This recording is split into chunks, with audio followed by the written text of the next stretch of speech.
Drama with the banger.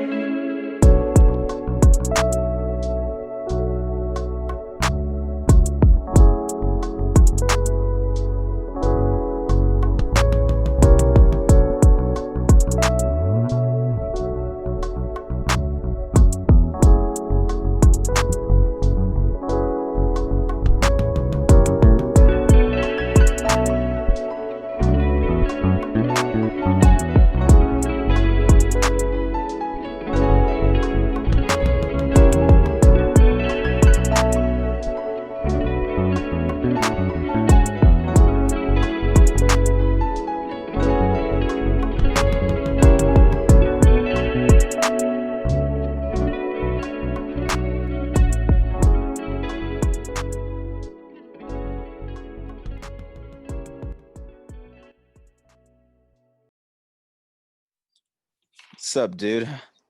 What's up?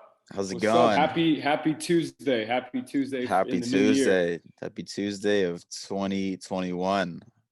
I Holy know. shit. It's weird to It's say, crazy. right? The good Very thing is we weird. don't have to put the date on papers anymore. I don't know if you still have to I do was that. about to say that, dude. Like, you go back to school this semester, writing the date down and whatnot. I was writing 2020. Oh, shit. That's right. It's always the difference that I'm like having to adjust with that. It was always a thing we had to do. And How many everybody. months of leeway do you get? Because I feel like I've done that up until like the summer of that year. You know what I mean? Like I feel like I would be like last year. Well, last year is unfair, but the year before that, 2019, I'd literally be putting 2018 on all my shit until like July. You know what I mean? Damn, And so then you it's went like middle of the a year. while, Yeah, man. You went half a it year. takes a while. It kind of like works itself in. Like January, you keep messing it up. You're gonna put 2018. You put the last year, and then February start putting it right once in a while. And then by the time it's March, you're getting it right more often than not. And then still though, like you'll make some mistakes like into the summer, and that's at least me. And like once in a while, I'll put like 2018 or whatever instead of 2019. So for sure, it's funny that way because I remember I took a test and I put whatever the date was, maybe 2019 or something.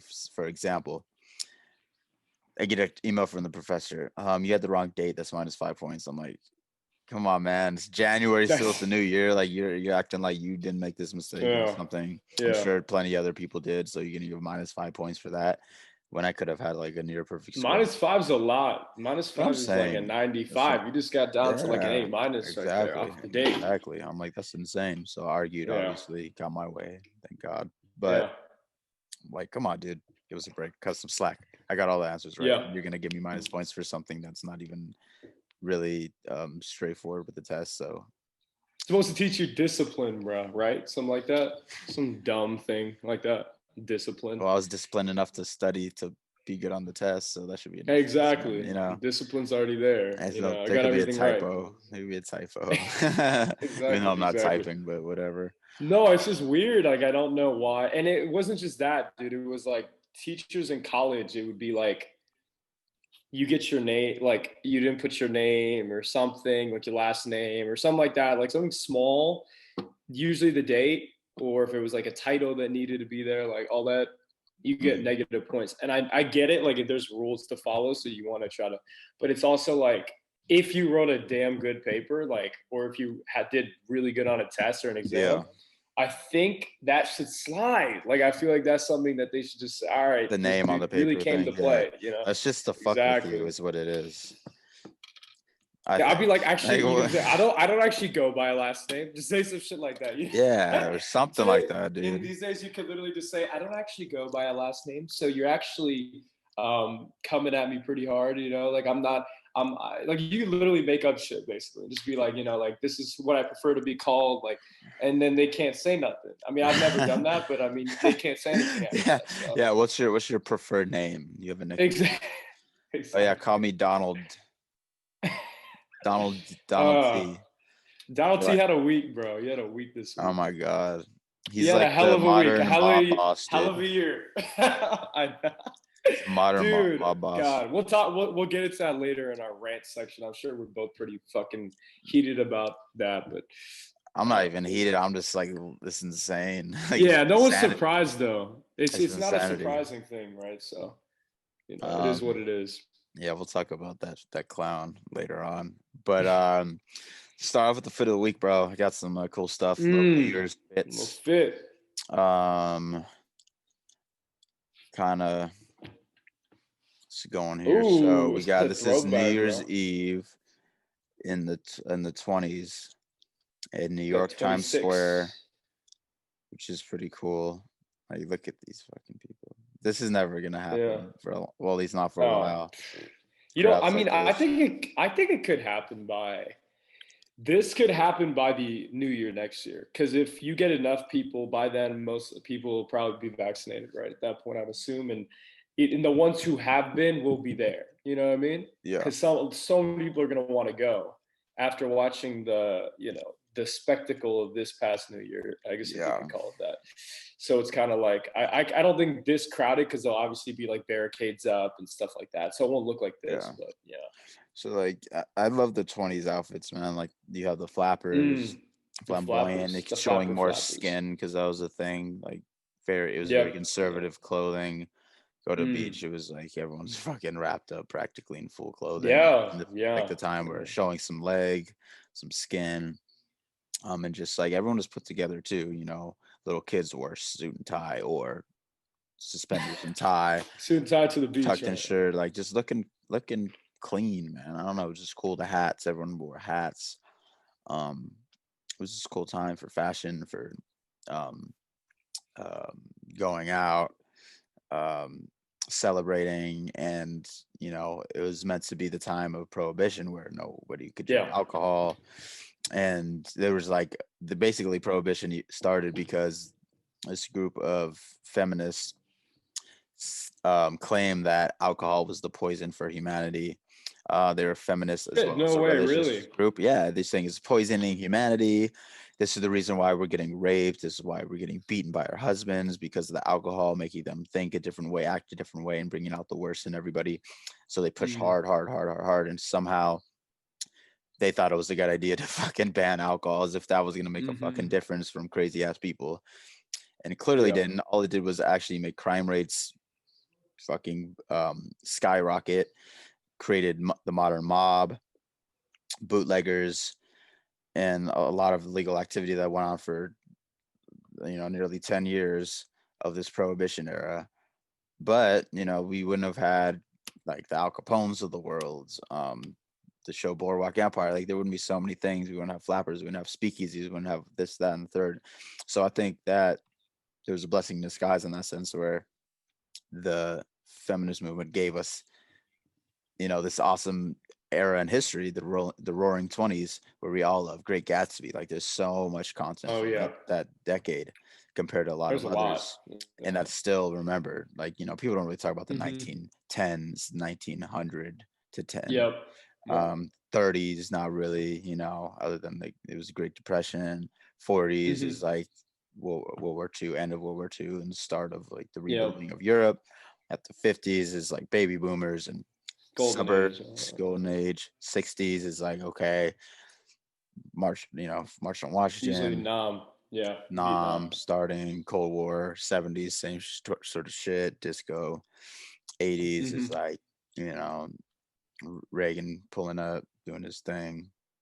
90s you got Gulf War, Yep. grunge music, you know, Internet. internet. Right. It's a good one. That's an So important one. yeah, We wouldn't that's be what out it is. I mean, here that's what I without think. that one. So Yeah, we were all born in the '90s, so I mean, yeah, 90s, but that's where our generation was us, born. yeah. Yeah. And then 2000s is more like I don't know. How would I I describe don't know. Is 2000s, there anything in bro? between? I feel like 2000s, like 9/11, 2010s. Yeah, again, 2000s probably I, 9/11, Iraq and and Afghanistan, some pretty shitty yeah, things. 2008 depression, like there's a lot of shitty things that we remember. yeah, See, that's like the first thing that pops to my head. I guess our childhood was yeah. pretty cool. At least mine Hmm. was. Yeah, yeah, yeah, And then the tens was just it was just kind of like division and divisiveness was, I would say, the theme of yeah. those I think so. I of the think so. 2010s. Yeah, And I and guess then you end up with the pandemic. Yeah, the pandemic to round and it that's out. what's probably So, gonna be most remembered. At this point. oh, for sure. And I Yeah, think they'll make a movie on it. The year the Earth stood still. Year the Something Earth like Stood that. Still. That's a great title. Yeah, it's after the except day for the the earth stood South, still. except for the South and Oh Trumpers, but yeah, and Orange the year County, where, yeah, fucking in Orange County. Newport Beach. Hmm. Dude, actually, there was a fucking rally in Century City here, Oh yeah. a no mask rally protest. They're Mm. protesting not to wear masks. I'm like, why don't you just don't wear a mask? Why do you have to have an actual organized protest for it? Why just you just don't wear a Oh mask? I mean, yeah, that's I not. I'm know. not saying like do that, but I'm saying like as But if you want opposed to, to, it's your individual. Just do whatever you want. But like, you yeah, just it's know my what you're doing, body, but just my don't do a choice. rally with I'm not wearing a mask. it. Never. It doesn't really It's make a just the difference. worst.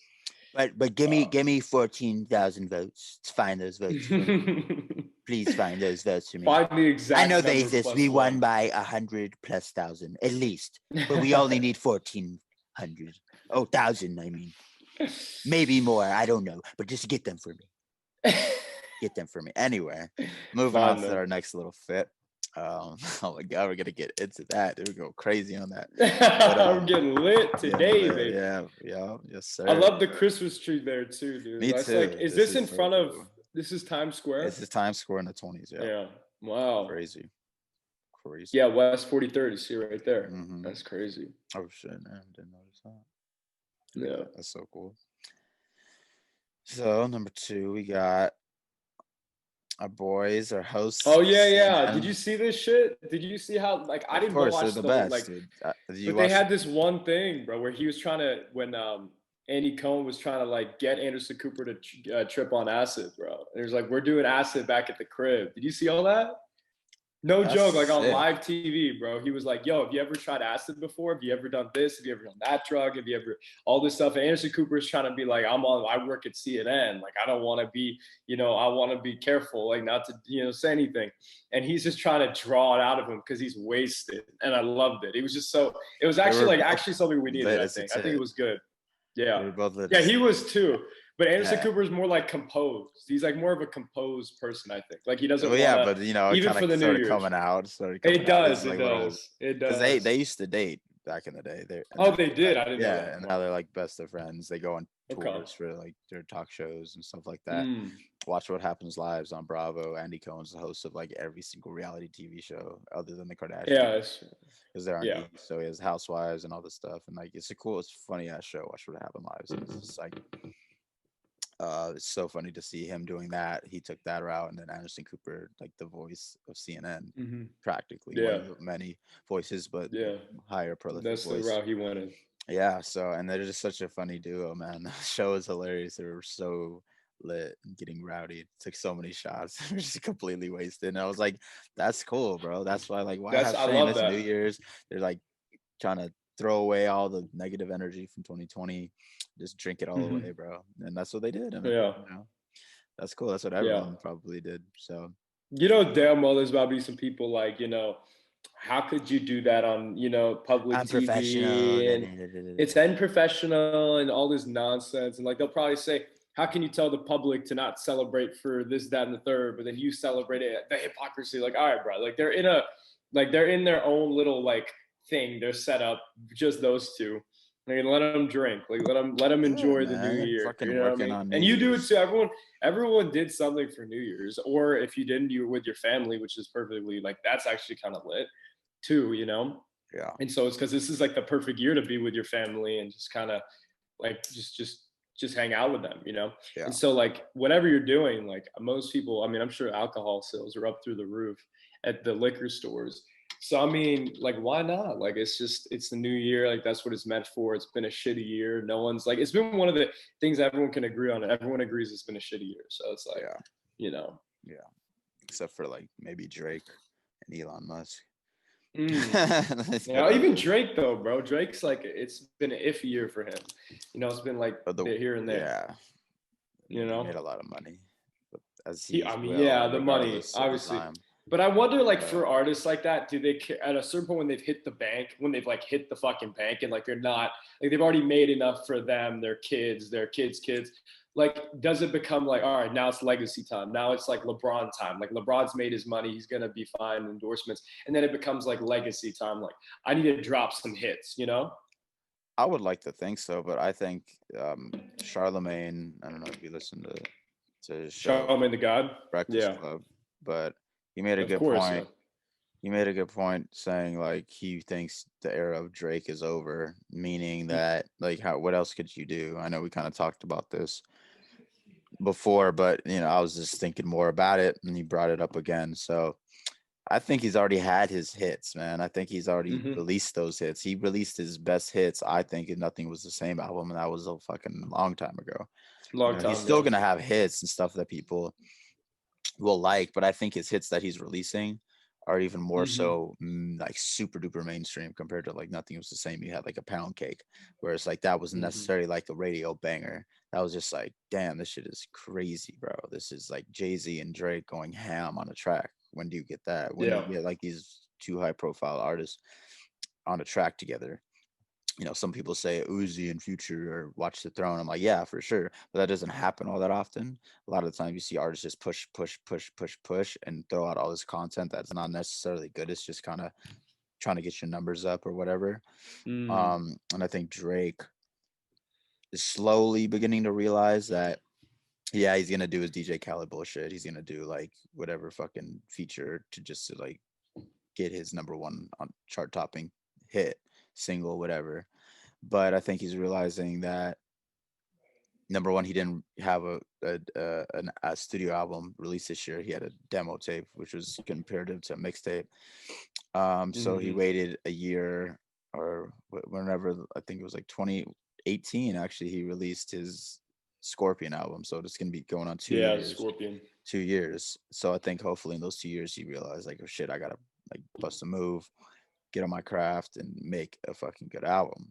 That's gonna like not necessarily sell the most, but it's gonna be like heard the most, impactful the most. Certified Lover Boy, Mm. horrible name for the start Yeah. of like me expecting something crazy because that's super corny and cheesy in my opinion. But maybe the Lover Boy got some love. Maybe he's gonna give us some Yeah. love. Maybe we're gonna show him We'll some crew see. love again, bro. Who knows? Yeah. But Yeah. we shall see. We shall. Dude. I'm very curious to see what he has in store for us. Mm-hmm. Yeah. I agree. Yeah, bro. But moving on, little classic photo here. Got who's this? Who's this? You know Is this that is Frankie? Frankie Frankie Sin. Frank, Frankie Sin. Rat Pack, Young Sinatra, literally. Yeah. See, So I this, love that the overcoat with the long, I like know that's the this was shit, like a bro. Like, gala ball in New York. yep. Um, he's just such a cool. Look Everyone at this wants guy. to. I know everyone has wanted to dress like this, like at I would some love point to. in I their would love life. to have a ball like a Exactly. Met Gala. This is how I would dress at the Met Gala. I would. This would be. Yeah, that's exactly what I'd do. I'd be very basic with it. Like I'd go. Like I would try to replicate some from the 20s, Yeah, but like maybe jazz it up like a little different color, maybe instead of black, go yeah. with a white. You know what I mean? Like that's what I'm thinking I would do, but something like I that. like Nothing that. too crazy. I don't like all the like. I feel like if that's like your time to go, like then you got to keep it basic but cool. So you Hmm. kind of give homage to the past, but then you're also like representing kind of yourself and all that stuff. So. I agree, dude. Hmm. I think that there's a lot of Met Gala fits that are like, holy, what the fuck is this? Like some crazy shit, which is cool. Be Yeah. So. flamboyant, be extra, be out there. That's the point of the Met Ball. I mean, Met Gala. Yeah. But I don't know, bro. Like this is so clean and simple. And what if you even put on the fucking British parliamentary wigs? That'd be hilarious. That'd be so funny. Yeah, that would be funny. They Yeah, still wear that in some countries, bro. They still yeah. wear that shit. Like it's Their weird, little high heels, platforms. It's Yeah. like it's bizarre for sure. But Is still that Frank. that's not no is that's not Ava Gardner, right? I don't know who that is actually, to be It honest. might be, dude. No, I don't think so. I mean, I don't. Nah. That's not. I don't remember her looking like that. Maybe that's definitely one of his wives though. He had like four. Yeah, and then So countless girlfriends, I'm sure. yeah. But yeah, I love this fit. Super cool. Moving on, we got Just the I change up. love You know what I mean? little Javel in the back, just pulling. Look with at the fanny, Kuz. Look at fanny Kuz. I pack, love bro. Kuz. Ah, Coos, bro. Yeah, man. Dude, so my Let's see what homie Coos was does. telling me that Kuz is the biggest simp in the NBA. And I'm like, Mm. you know, I guess so, because Winnie Harlow, his girlfriend he's dating. But like, if you were dating someone that's like a big time, well known model, Mm. um, and you're just like this cool fucking chill dude, like Kuz is, why not, bro? Like, no, he has no shame, which I respect. I look at it as that way. Like, he has no shame. He doesn't give a shit. Yeah. You know, it sticks to himself, his own brand, and that's dope. That's what I fuck with and respect about him. Yeah, I respect him too. I mean, he's a, I looked at him like a couple of years ago. I was like, this guy's a young up and coming star. Like he's gonna be big in a few years, and we'll see. I mean, he's got to kind of clear that. We talked about it so much with Kuz. Like he just got to clear that, that barrier if he wants to be the third guy. And then Mm. into the future. Is he gonna be someone that's part of this organization long term, or like and I've been used to the like the big like to the players with the swag and all that in the drip. I remember the Panthers got them, Cam Newton with the drip and all that, and I don't really care about the drip. I don't care how you walk into a court, how you walk onto a field. I don't give a damn about that. Like, just when you get there, you just ball. That's it. Just be consistently balling, consistently get your teammates involved, be a leader. That's what it takes, bro. And so when we get into the NFL, bro, we got so much to talk about, obviously, with the new Yeah, we got season, our with the end of the preview coming up season, the in a second. playoffs, and yeah, that's gonna be fun to Let's get hit into, this dissect and like dissect. last fit. So you know what this is. Yeah, obviously, bro. This motherfucker is a Let the dog, Lord bro. be with you, Honestly, bro. Look at this fit. This is Scotty just Ditz. Yo, Scotty Ditz Bugatti needs to release a fucking. diss track, bro. Yo, is that This his should be his player in the out. back, bro? Dang, Probably, dude. It that's matches his fit. That's crazy. hilarious. This should be. This Jeez. should be. This is like such a New York winter fit. Like just pulling up to the fucking uh Target, The Met pulling up Gala. to Target, like Yeah. pull up Target in this fit. Get what you got to get. Go back. This is like such a fit right here.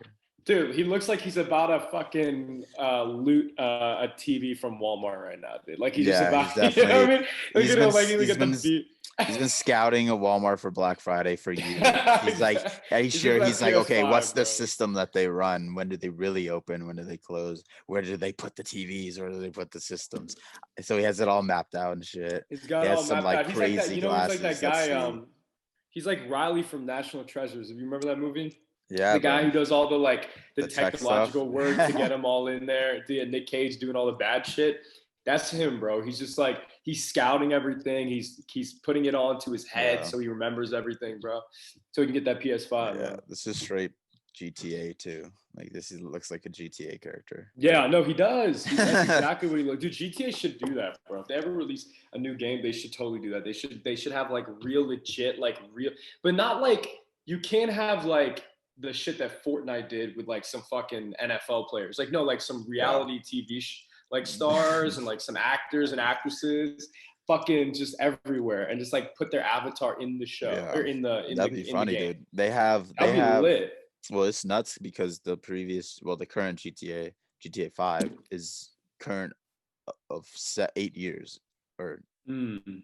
yeah, 8 years. 2013 came out, which is nuts, and it's still like one of the highest selling video games of all time. Continues to make sales. It continues Yeah. to produce and make new content, add-ons, in-game stuff, as if it was a new game and it came out yesterday, which is insane. It's like one of the longest running games that still has applied content to it. That's Hmm. a system game, not Yeah. generic, not made for the PC, even though it is the PC on the PC, but it's for PS4, Xbox One. And it's just crazy, dude. And the whole point of GTA is basically it's a satire on America. So it's like if you, I was like watching like you can watch TV in your apartment or your crib in the game, and they actually have TV shows running. And I was like, oh, let me check these out. I've never really paid attention to this, and it was the most hilarious thing. They Yeah. have like a rip off of Randy Jackson, American Idol, and just showing how ridiculous these shows are, and like the idea of the actual show, how stupid it is in reality. Yeah. Um, it's like I don't really watch any of those game shows. I think The Amazing Race is cool. Have you watched that one? Yeah, yeah. D'Angelo Williams was on this past season with I forgot who he was with, but he was on this past season. I used to watch that a while back, and then I just Yeah. caught back up with it. I love Survivor. a lot. Survivor. Okay, That's one of my Survivor's cool. I've seen personal some. favorites. Would you go on that Yeah. show?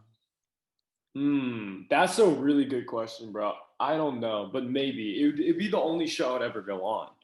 That would Yeah. be the one because Okay. I think it's so interesting. It's like a very unique concept and like the it kind of just explores like humanity, like kind of really gets into like what makes somebody somebody and like that's what I think would be interesting about it. So that would be the show, of all the shows because that's the one I keep coming back to is like each season, even though they're similar in the process of it, it's like unique in kind of the different ways the different people deal with each other, the alliances that are created. Um, I think all that shit's fun. Like, I mean, Amazing Race is another one because you're exploring the world. That shit's a great Mm-hmm. idea too. Yeah. Which obviously right now is hard to do. So my guess is they won't have a new season for a couple of years. But Be a minute. that's Yeah, that's for the sure. situation right now. But yeah. Yeah, I think Survivor. I could definitely do Survivor. The only thing is like I'd want to shower, but at that point I'm just gonna have to Yeah. accept it. Just get into the fucking ocean, bro. Get then That's the well that's the then you show. have the fucking salt water, so that sucks. Yeah, it's better than just It's better being, than dirt dry. and shit. Yeah, you're Exactly, right. dirt. Yeah, for sure. So Also, salt water helps clean your pores and yeah. like it actually serves as an exfoliant as well if you have waves crashing on you because the salt Mm, water is hitting and like applying pressure, sloughing off the dead skin and stuff. So mm. skincare tip. Well, if it's raining, I feel like you could make a contraption. Like Yeah, this would oh be for what someone would sure. be smart. If it was raining a lot in where you were, you could probably make a contraption that like creates like a shower, and you could basically use that. The problem is you probably wouldn't have soap, or maybe you'd get it in one of the um, challenges or whatever, right? So True. there would be the game. Oh, is that something they do? They give you soap as a as an No, I'm sure sometimes they do. I mean, I don't remember a particular time, but like sometimes, like for example, like in a reward challenge, they'll give you like food or they'll give you something. Maybe it'll be soap and supplies and stuff like that, right? Then you can basically do that, right? So that would be the situation. But that's what I would do.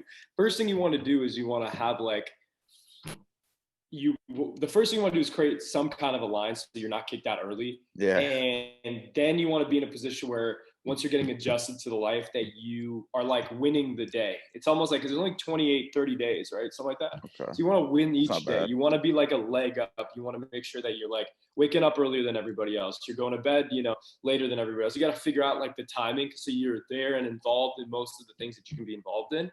And then you want to have that like schedule, that routine where you're eating and like you're finding food. Like the best thing to eat would probably be the drink would be coconut water for sure. That's probably the Yes. healthiest thing you could get, and fruit. If you could get fruit and coconut water, that's the best. Eating like they give you rice and all this shit, like that's the thing that like I wouldn't go for. I would be like, I'm giving up my rice to eat fruit. Like I'll probably lose 30 pounds, but I'll be like, I would go through that. It'll be healthier. It'll keep you energized.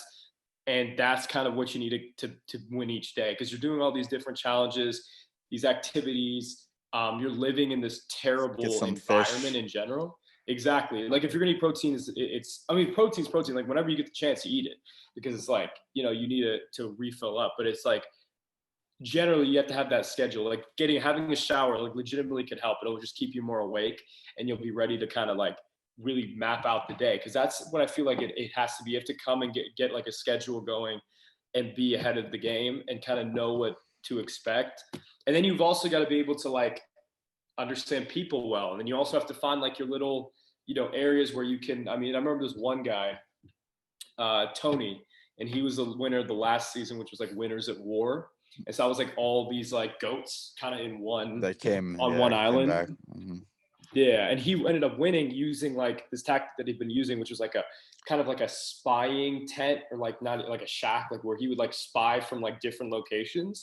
And he like built these things and Damn. nobody saw him, and it was genius. And it was like he did that while also like he's like an alpha male type dude, so he would also like build like the fucking alliances and like kind of run the show, but also like be in a situation where you're not too far ahead where people think you're the biggest threats, they want you to go home.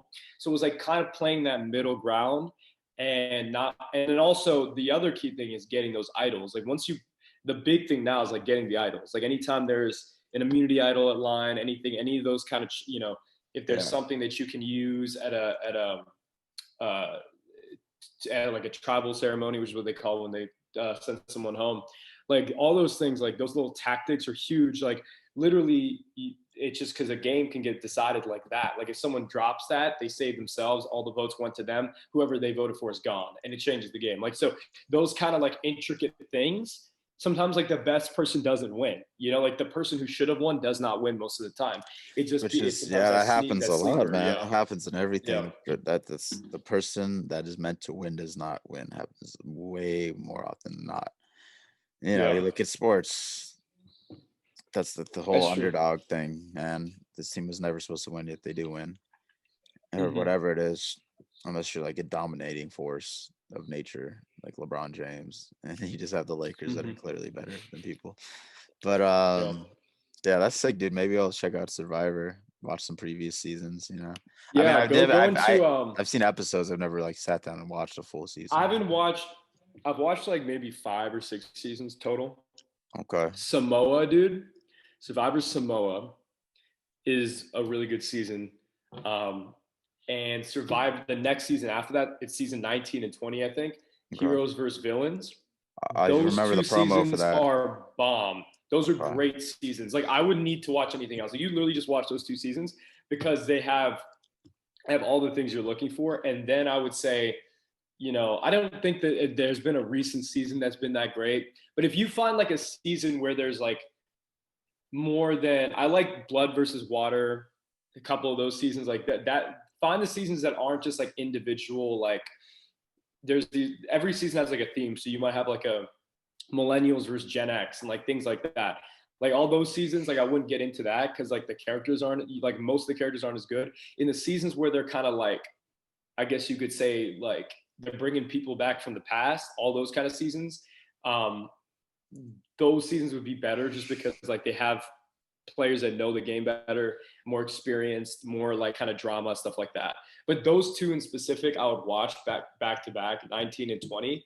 Those are my two favorite seasons. 19 and 20. All right, I'm gonna hop Yeah, on, dude. Get looking for yeah. that. You Hop know what? on, dude. You know what? Now that we're kind of on the topic of game shows, I was just watching some reruns of Fear Factor. Shout out my boy Joe Mm, Rogan. Joey Rogue. Um, dude, I was like just tripping out over it. It was so cool to see him, so young. And like that was my favorite show growing up. I even had a Fear Factor birthday party where parents set up different games and different challenges for us to do. Like one, we had a trough of horse manure, had to find the key, dig Jeez. in there, and then like release our friend who's getting shot with the water gun the whole time and like just getting Mm. drenched and fucking with them. But you know, um before we move on, we have a surprise guest today. Um Ooh, I didn't know this. So so it's our I'm boy, excited too. Jojo Okai. Graduated NYU with us. He's now moved to LA, lives in West Hollywood. I'm not gonna tell you where he exactly lives. Don't want you pulling up on him. But um anyway, without further ado, here's Jojo. Let me meet this dude.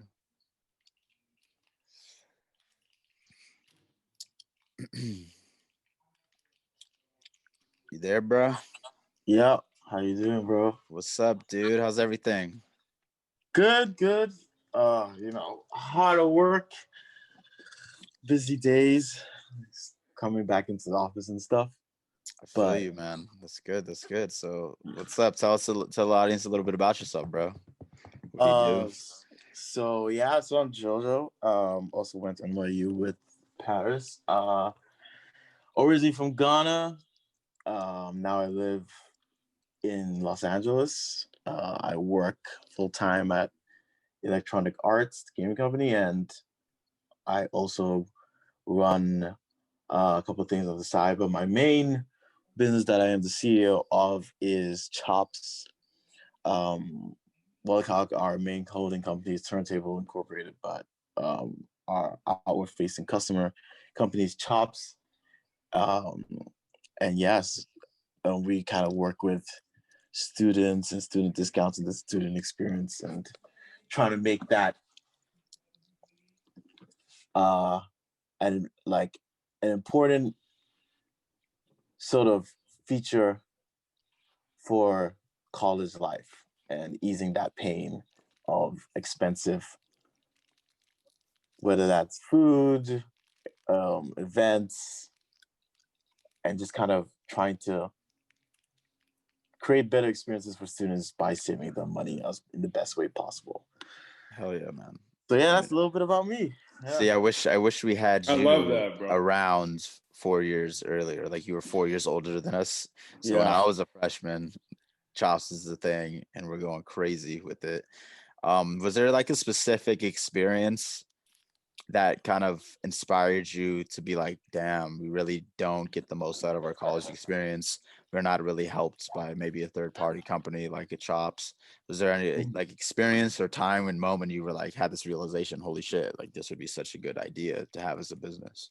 Yeah. So originally, our official company Turntable started. So there was a competition in NYU, and it was a startup competition, 300K startup stern competition, and I really wanted to join. I sort of always had this entrepreneurial sort of spirit, and like I just for my entire life has always wanted to create something out of nothing. That was really one of my passions. And so I joined that competition and thought about ideas that I wanted to put forward. And so we initially, a friend and I, Carlos, came up with Turntable, which was geared around restaurants and optimizing the flow of customers through to a restaurant with by leveraging artificial intelligence. Wow. So we started with that, and we got pretty far into it, and we actually started talking to customers, restaurant owners that would potentially get and take on our product. And we actually met this one amazing, lovely lady in Brooklyn. She was I don't know, probably 60 plus years old. She'd Mhm. been in Brooklyn for 20 plus years, run her restaurant for 20 plus years. And we're talking to her about our product. And she was, really, really amazing. And like, as business is, lots of people turn you away. And, we were having a hard time that day, grind work, on the streets, long hours, long days, just trying to grind it out. And we, our last stop was this woman. And so we went into a restaurant and we started talking to her, and some people turn us away, but she said no, sit down, have a free meal on me, and let's talk about what you guys are trying to do. And so we were talking about the products with her, and she, at the end of it, just being such an amazing person, she was like, you know what, I don't think this would work for me. What And I just kind of asked her, like, what's your issue, what is the issue that like is with your restaurant right now? And Yeah. she started getting into the fact that there's all these different bigger companies that are coming in and taking a lot of her customers. Although her food is amazing, and really it really was, she was like, I'm going out of business. I've been here 20 plus years, but I'm going out of business with all these people basically like stealing away my customers. And she was like, so a product like you have right now doesn't really help the little man. It doesn't really help these little mom and pop shops. And she's like, I situated close to these schools, and the engineering school down in Brooklyn. There's a Mhm. lot of other colleges there, because she really wanted to. She has kids of her own. She really wanted to kind of provide food for students as well. And she really thought, and initially that was really great for her, but right now it wasn't going so well. So we left there feeling like really sad that our product wasn't right for her. Yeah. But literally on the walk back home, we were thinking, you know what? That's so true. We're trying to, instead of trying to create a product that, would just be used by the bigger um, behemoths that, squash any sort of competition from little mom and pop shops. Let's think about our experience as students. Let's think about, how we can also relate to smaller shops like this. And that experience of, not having a lot of money, but also wanting to have amazing food, experience, all the variety that New York City has to offer. For sure. And let's try and put something together. And in looking within our experiences, we realized like, hey, you know what? At the end of the day, I am broke all the time as a college student. A lot of times I can't even afford to go to those nice swanky restaurants that we're trying to build this product for. Like that's not even like my product going to that store. I might not even like use it because I wouldn't even be able to afford to go there. Yeah. So I was like, okay, matching that experience and matching this woman's amazing story, like what is the core issue we can solve here? And that was, providing lower cost food and experiences during students like lives and during their college years, because it's very hard to work. Like as much as people believe college students are always partying and messing about, like college is tough. Like a lot of people drop out, a lot of people can't even make it through college, and we think about how much it costs just to go to college, to become a cog in the wheel of the machine of America. And like it's very daunting when you really step back and look at what college is, and then you tack on thousands and thousands of freaking dollars people take loans out for, and that's strain on just student life. As much as like it's a great time, there is a lot of strain and a lot of pressure. So we were like, what can we do here? And this woman's story, our experience within the restaurant industry, from that year of building that product, and then obviously our connection to students, we were like, I think this is where we want to go with this. I love that, man. You I love know, it. I was gonna say real quick, Jojo, it's good hearing from you again. I'm glad you're on. It's been You a while, too. man. I don't think we haven't talked since before the pandemic. It probably into the year before, right? So probably 2019. It's been a while. But glad to have you on, talk about your story and just kind of like speak about your company and what you've been doing. But I'm curious, like, since you've been, your goals to help these like small businesses, these mom and pop shops, these small restaurants, stuff like that, how's that been kind of over the past year? Because I feel like those are just like you were saying before, even when you were researching about your product, you realized that these businesses were struggling and they needed help, but now probably even worse than before, right? So how are you and your associates, people you're working with, trying to like figure out new ideas and new concepts to be able to help these companies and these people, just like the story that you shared about your friend in Brooklyn? Absolutely. And no, yeah, thank you so much. And like, yeah, it's been a while, DJ. So Yeah, dude, it's been a minute. Reunion. Little reunion right here, man. I love good old reunions, bro. NYU reunions. So during the beginning of the pandemic, it honestly couldn't have come at a worse time. I know, honestly, for the entire world, obviously, but just focusing in on Chops as a company, it couldn't have come at a worse time for us, because we were right about to launch our first Chops product in April, and we're looking to start rolling it out, start testing it with a couple of customers April to May before school ended, iterate over the issues, and then fully launch the next semester. And obviously none of that could happen. Our developers had to go off. We couldn't finish the product, and we were just sort of stuck in this limbo. And so we sort of looked around and we're like, this can't be. We can't just sit down and just do nothing and sit on our hands. And we realized, as you kind of said, the restaurants were also struggling as well. And then people were also struggling too, being locked up, not understanding, what was going on during that period of time. So we sort of decided to, once again, use that connection to those restaurants that we had already started acquiring. And we basically went up to them, we talked to them, and we said, hey, look, we understand, business is down. You need to figure out different ways to drive revenue so you can stay afloat. And unfortunately, a lot of restaurants have closed down during this pandemic. But we're like, how can we drive some revenue to them during this period of time? So basically, we decided to say, hey, look, we're not going to take any money. We're not going to ask you to pay us anything.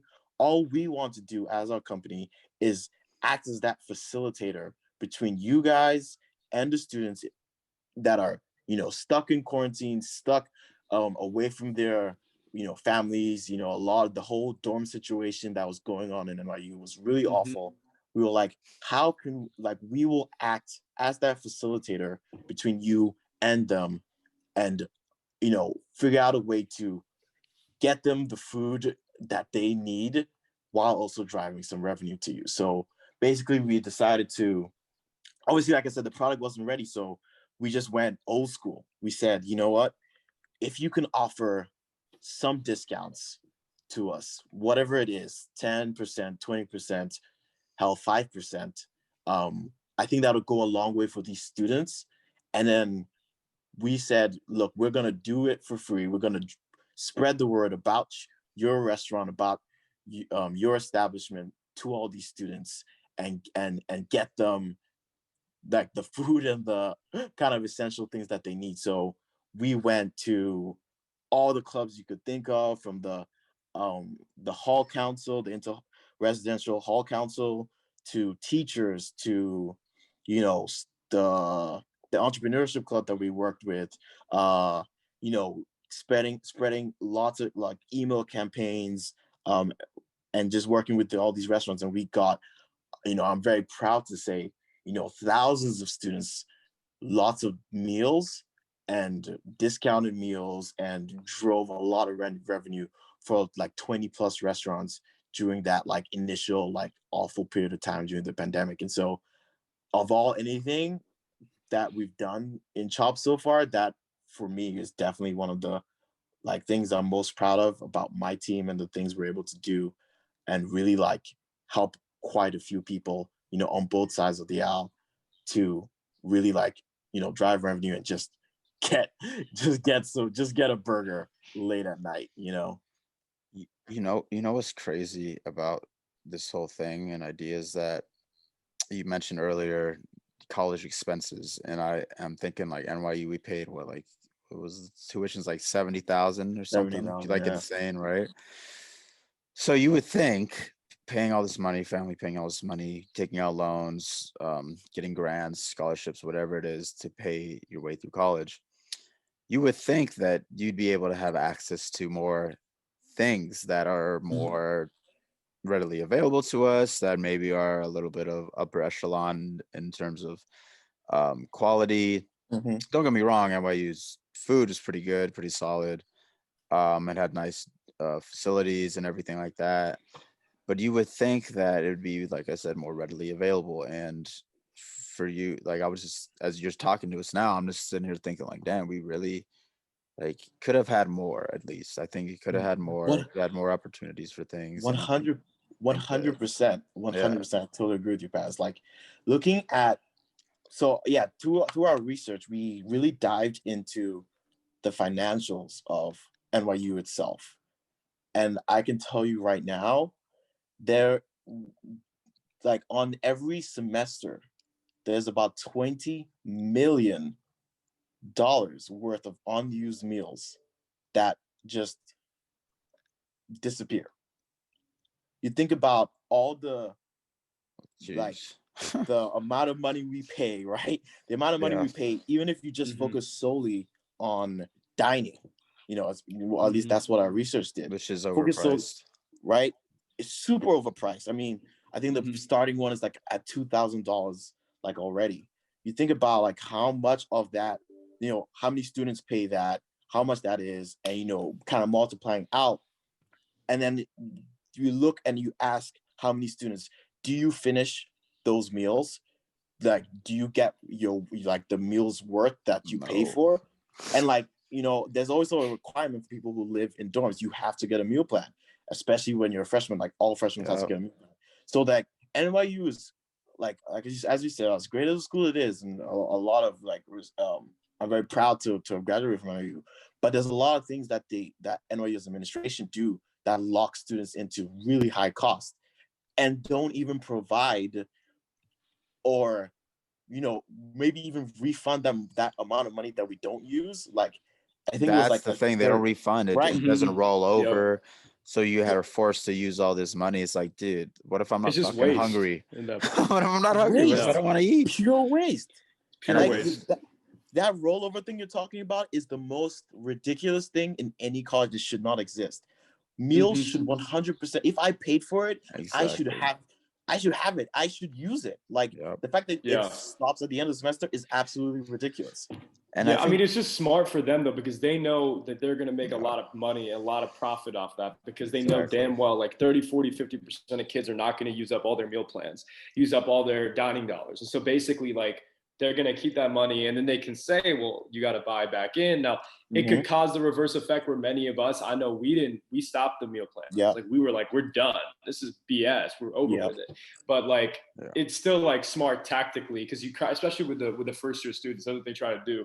So the first year students don't know what to do. Like, I have a friend that's there right now. My friend's, you met Kewan, right, Paris? Yeah. His his sister is studying at the university right now, and she was going through hell.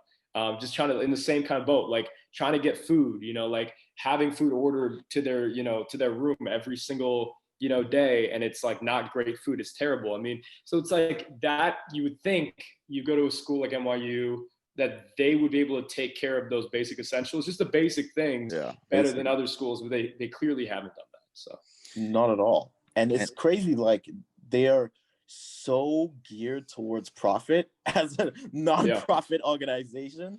I mean, it's ridiculous. Like, I think their next endowment is like another extra $1 billion from the research we're looking at from their balance sheets. Like, it's honestly ridiculous. And like, I understand, like, they're like, oh, we gotta, use it for the resources, but like, no, like, if this money was dedicated for food for the students and they didn't use it, either refund it or figure out ways to repurpose that money, that so students are able to like have something from that, whether that's making partnerships with other restaurants. I mean, think about how many restaurants there are in New York. There's about above 10,000 plus just in like New York City alone of restaurants. That's an insane amount of like places that you could partner with, make deals with, get students lots of benefits. And if you are even like going to keep that money, use that to the benefit of your students, because that's what you're there for. And a lot of those restaurants are closing now, and I think it could have been helped if these big conglomerates and companies and organizations, or even NYU University, were to make some sort of deal, some sort of pact with these companies to keep them afloat for the time being while we're in quarantine, while people aren't able to access restaurants like they normally would have when the profits are down. But obviously, the almighty dollar is going to control things at the end of the day. And I think NYU particularly really exposed the fact that they are a private university, so they're able to charge the whatever tuition they want, and they could have, it doesn't have to be like this many students from New York, it's this many students from the local cities, whatever. That's why they have so many 60%, in fact, international population. And I think it's not more so like the Europeans or South, it's more so like the East Pacific. So a lot of Asian countries, they come and they have so much money and they just fucking spend it without care, bro. That's like the thing, like swipe away. That's literally them. Whether it's meal swiping away, like I stood in line one time, saw this kid getting like 10 meals, stacked it up, swipe, swipe, swipe, swipe, swipe. I'm like, are you eating all this food right now? Is this like your groceries for the week? What the frick is this, man? Holding up the line, and they're seeing like all these things, and like a lot of these kids like come to school too, even they're sitting in class and they're not even contributing or paying attention. I even had a talk with one of my professors. He's like, it's like, our freshman class is a little different than you guys. Like, we have a lot of like international kids that are just disengaged. They don't want to talk and like be involved in class discussions. They don't really pay attention, for all I know, probably on their computers the whole time doing this and that, and nothing that has to do with the actual class. And like, thinking back on it, we had a lot of international population and our sports management program. And I think a lot of the times, like, the only people be talking to be me, you, and like a couple other core people. Like, that's why there was always that running joke, like, we run the class, which was kind of true. Because no one would talk but us, and no one would engage. No one would actively learn and listen. It was more so like, hopefully they don't call me so I could fucking check whatever. There was this one kid in this class I had. We called him the calendar kid because he would sit in class like making his calendar for the week, every class. I'm like, he's like booking flights and shit. I'm like, where's this fucking guy going, man? What is this guy doing? It's just so bizarre. Like, all these bizarre people that I interacted with or indirectly interacted with in NYU, and just seeing like wow, like taking for granted how much money your family's spending, or how much Mm-hmm. money you're actually like, in a sense, throwing away because you're not even getting anything out of it. What, you're Yeah. just going to like go through the motions to get the degree and not learn anything and come out of it like Mm-hmm. a different person, a more educated person, a more knowledgeable person, wiser, and like talented, and honing your talents and doing different things to make yourself a better person overall and prepare yourself for the future. And that's just like, I feel like a lot of the kids at NYU particularly, I'm sure it's probably the same at a lot of other schools, but that's like what I saw for sure. And like the fact that, Jojo here started his own company, had this idea, has this drive for entrepreneurial endeavors, is so super motivating to me. In fact, just because I'm like, hell yeah, we're all trying to do our own thing now, especially with this pandemic, because Yeah. a lot of opportunities that we would have had or would have already been doing, taking advantage of, are boom, have been thrown the fuck out the window, never coming back, Yeah. or at least for the foreseeable future, not going to be around. Mm-hmm. So we got to adjust to the time and Yeah. really, we live and learn and just kind of be productive every day. Where there's one little small thing of productivity, at least you did something. That's like Yeah. what I say to everybody. Do something that makes you feel like, okay, I wasn't lazy today. I did something productive. Whether it's maybe sending Mm-hmm. an email to somebody that you could potentially have a new contact with, or just any little thing, just do something with your time instead of Yeah. sitting on your ass. So No, that's the thing. But that's the thing about NYU though specifically, bro, is that they have this perfect for them business model. Like they built this perfect business model where they can essentially cater to everything. They cater to international students and show that they're more diverse than any other school. They can cater. They have those programs and those grants where they give it out to kids who are under funded, or who go to underfunded schools, or kids who yeah, are from the working class or the poor, and so they can show that they're helping people who are struggling. And then at the same time in New York, they cater to the private school upper middle class, and they have that chain essentially, right? Where basically students that go to those private schools in New York, they know about NYU, they know about the brand, they want to go there. And so it's like they built this perfect like business model for themselves, where it's like the brand takes over everything else. So it's like hard to kind of do anything about it. And I know from my time, my first year I was in student government, and then after that it was just like kind of just crazy, like things like people were really working on things to try to fix some of these things that we're talking about here. And then we saw that like there was like, and then what happens is the effect, which is you like kind of radicalize people, like you get people so angry that they're going to start, and that you get that reverse effect. So it'll be interesting to see like after the pandemic what happens with NYU, like kind of where do they go, like how does anything change in their model, will there be more of a centric kind of, will there be more like, while there's diversity is a good thing, like will there be more like, will the class structure be different? I'm curious what our program will do in like yeah, making sure that people are like paying attention and like doing their work, and there's more interactiveness, because like the last thing you want is a small program at NYU to literally have an inability to drive those, the reason that those people came to that program is because they love sports. This is why we went there. And so for them to be disengaged in that environment, that's a problem. It's different if it's like people, in CAS, or in one of the larger schools like LS, like liberal studies, like then you can make a case like, okay, people are disengaged because they're just here to kind of like get through the motions and then go and find a job. But when you're like in sports, or you're in music, or you're in acting, like if you're in these niche things, you can't have any faults. You can't have disengaged students, or there's going to be a problem in kind of just how you attract students going forward, and the overall how good the classes are going to be, and then how good the jobs are going to be. And like you're going to have students that aren't prepared, and if they're not prepared, then that looks bad on the school, and then it looks bad on the program. So that'll be what I'm curious about, like kind of seeing over the next few years how that goes. And then obviously right now in sports, specifically professional sports, nothing really there to go to work for. Even amateur sports or collegiate sports, it's a tough market right now. And it was one of the reasons we started this podcast, like just to talk about these things, because like it's been weighing on us, and we're moving in so many different directions, doing things that we didn't think we'd be doing. And it's like, it's just weird to look back on it like that, knowing that one of the reasons I went there from North Carolina to New York was because of the opportunities, which I had when I was there. But then when the pandemic hit, things changed. So it's like it'll be very curious to see how that happens. And then obviously Jojo with the business, like I think it's a brilliant idea. I think it's like very smart, and it almost like as while it's like it definitely hurt businesses like companies like yours were hurt by this pandemic because the ideas couldn't be fully like put out there. Like it's hard now to like market those things and to build the product and to make sure that it can be used because there's no consumers because people aren't going to restaurants, they're not buying.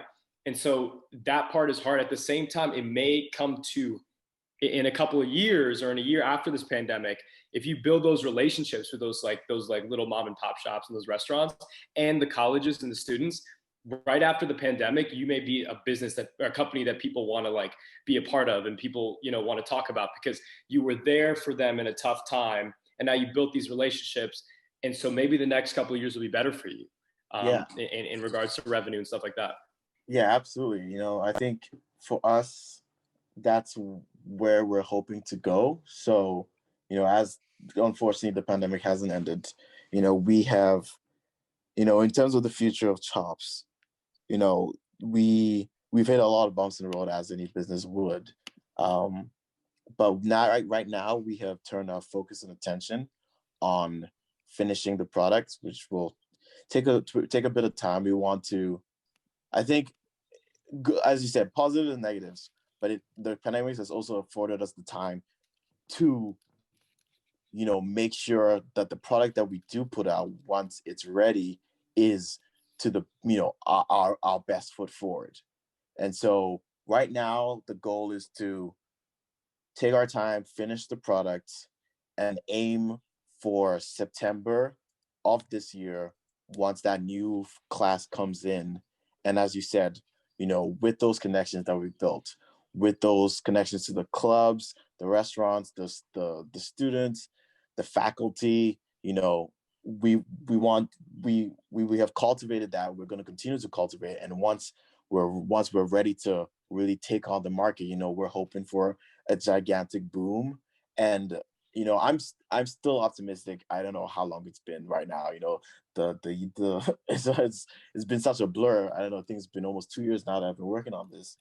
And as much as sometimes you get tired, you get demotivated, I always think back to the core of what we're trying to do and what the core of the product is. And I know for a fact, and as you guys even said at the beginning of this, like this is something that no matter what, like any student would want this. Like I can't see any student who wouldn't want to save 20% off on a meal. Like who wouldn't want that? And being able to drive that revenue and that traffic to all these amazing places in New York is definitely what we want to do. And we're definitely going to expand to, as I said, past just the restaurant industry. We want to do events, we want to do concerts, we want to do retails. We want to, so like, shopping, get discounts at retailers, get discounts to, your favorite concerts.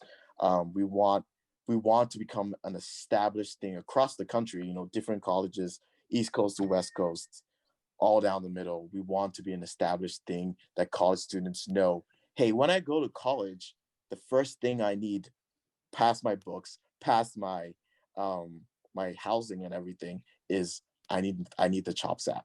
I need to make sure that's on my phone when I get there, so that like anytime I make a purchase, I know that I'm gonna be helped by Chops and be getting some of that money back to me in that form of that cash back. So that's our goal. We're still working hard on it.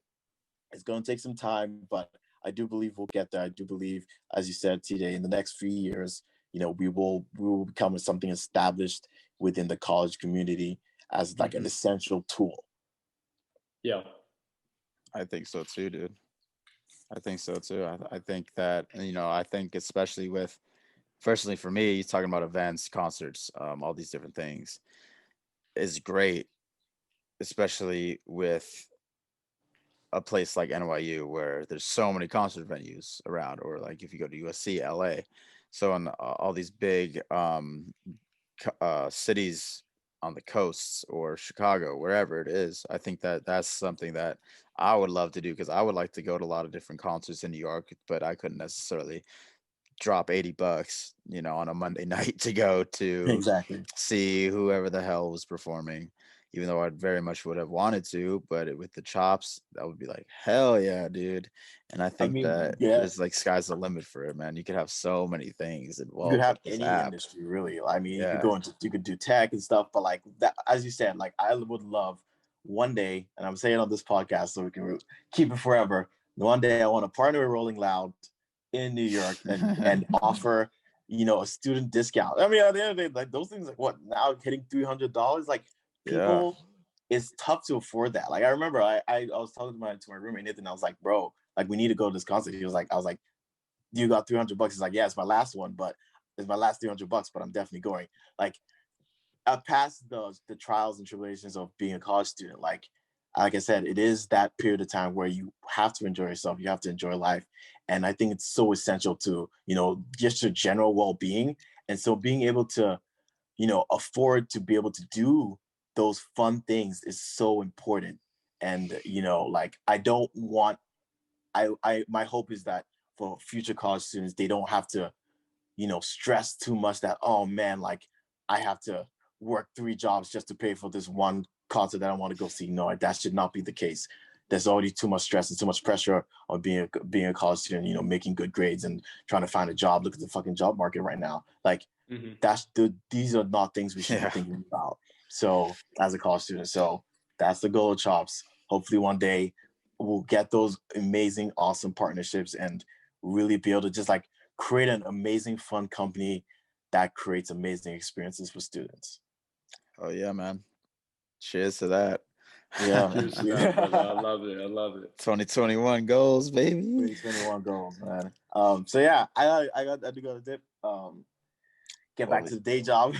Yeah, bro. We got it. We got you. Yeah, Go absolutely. back to the grind, and we appreciate you coming on, brother. No, absolutely, and like amazing that you guys are doing this. Like, much love and much luck for this podcast. I'm sure it's gonna grow. I can't wait to see where y'all will also take this thing too. So I'm excited for you We'll grow too. with you, I'm brother. We're excited too, growing brother. with I you. appreciate it. And, I absolutely, appreciate it. guys. All I'll right, chat to man. y'all soon. All right, bro. Yeah, talk to you soon, brother. Bye. Peace. What a slow Love that. guy. No, but What a for real, I great love guy, Jojo. man. Jojo's great, I and that love idea is that, super dude. cool.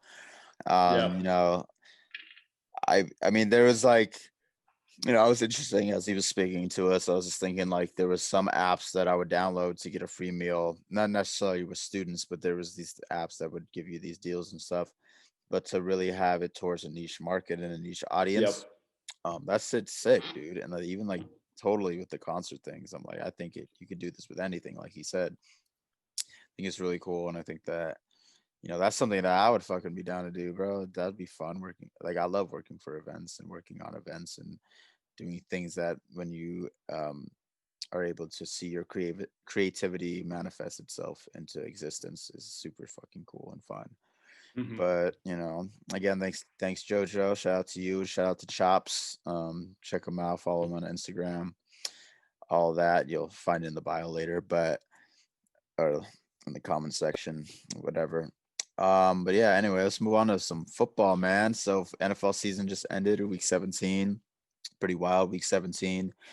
Um, you know, Miami Dolphins were trying to make the playoffs. I said they wouldn't make the playoffs on day one, and I was right as usual because they're trash. Tua Tagovailoa is also overrated in my opinion. That's not true, bro. I think He's he's not overrated. rated, I think, right now. I feel like I he's think he's there. overhyped. How about that? Overhyped. I think Fitz Yeah, didn't that can make finish the sense. But he had a year. decent year, dude. He had I think it was like 10-4. Like it's not the worst That's because stats. Like that's because he's not that bad. Like he's not that he's bad, but he's not definitely wow. He's more. not like he has no wow Yeah, he's factor to not me. like Herbert wowing you, but Yeah. it's also like give him some time. Like if he's given the offense next year, which he will be, then it's like you'll see. I didn't like what they did when they kind of played this like QB carousel. I was always saying that. I was like, I don't like this. Not going to end well. I thought they were going to make the playoffs and lose in the first round because like by doing this and design, you're going to hurt your quarterback, and there's going to be no trust, and that's the problem. But we'll see. I mean, they have a good coach, and like they can build it to where next year they're like the Bills of this year, where they have like that 12-4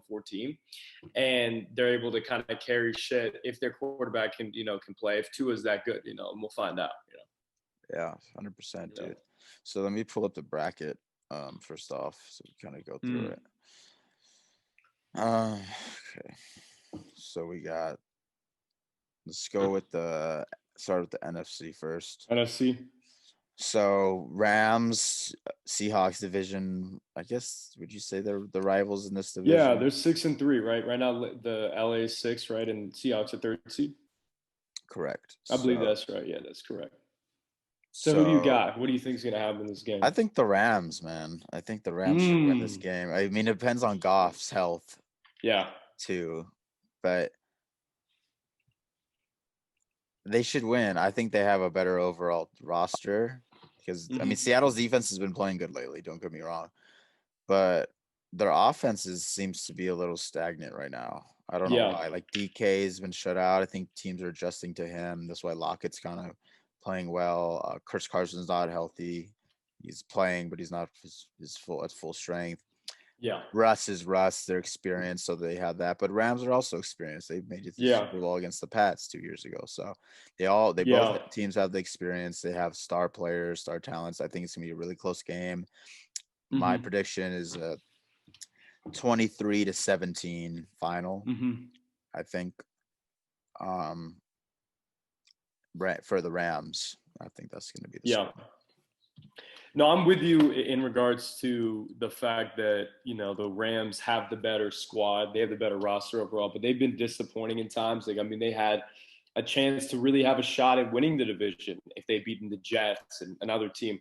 And so you got to wonder, why is it that when they're playing, teams that are pretty good, they show up, and then teams that are bad, they don't show up. Also, this would be the third time they've played. I'm not sure what the result was the first 2 times.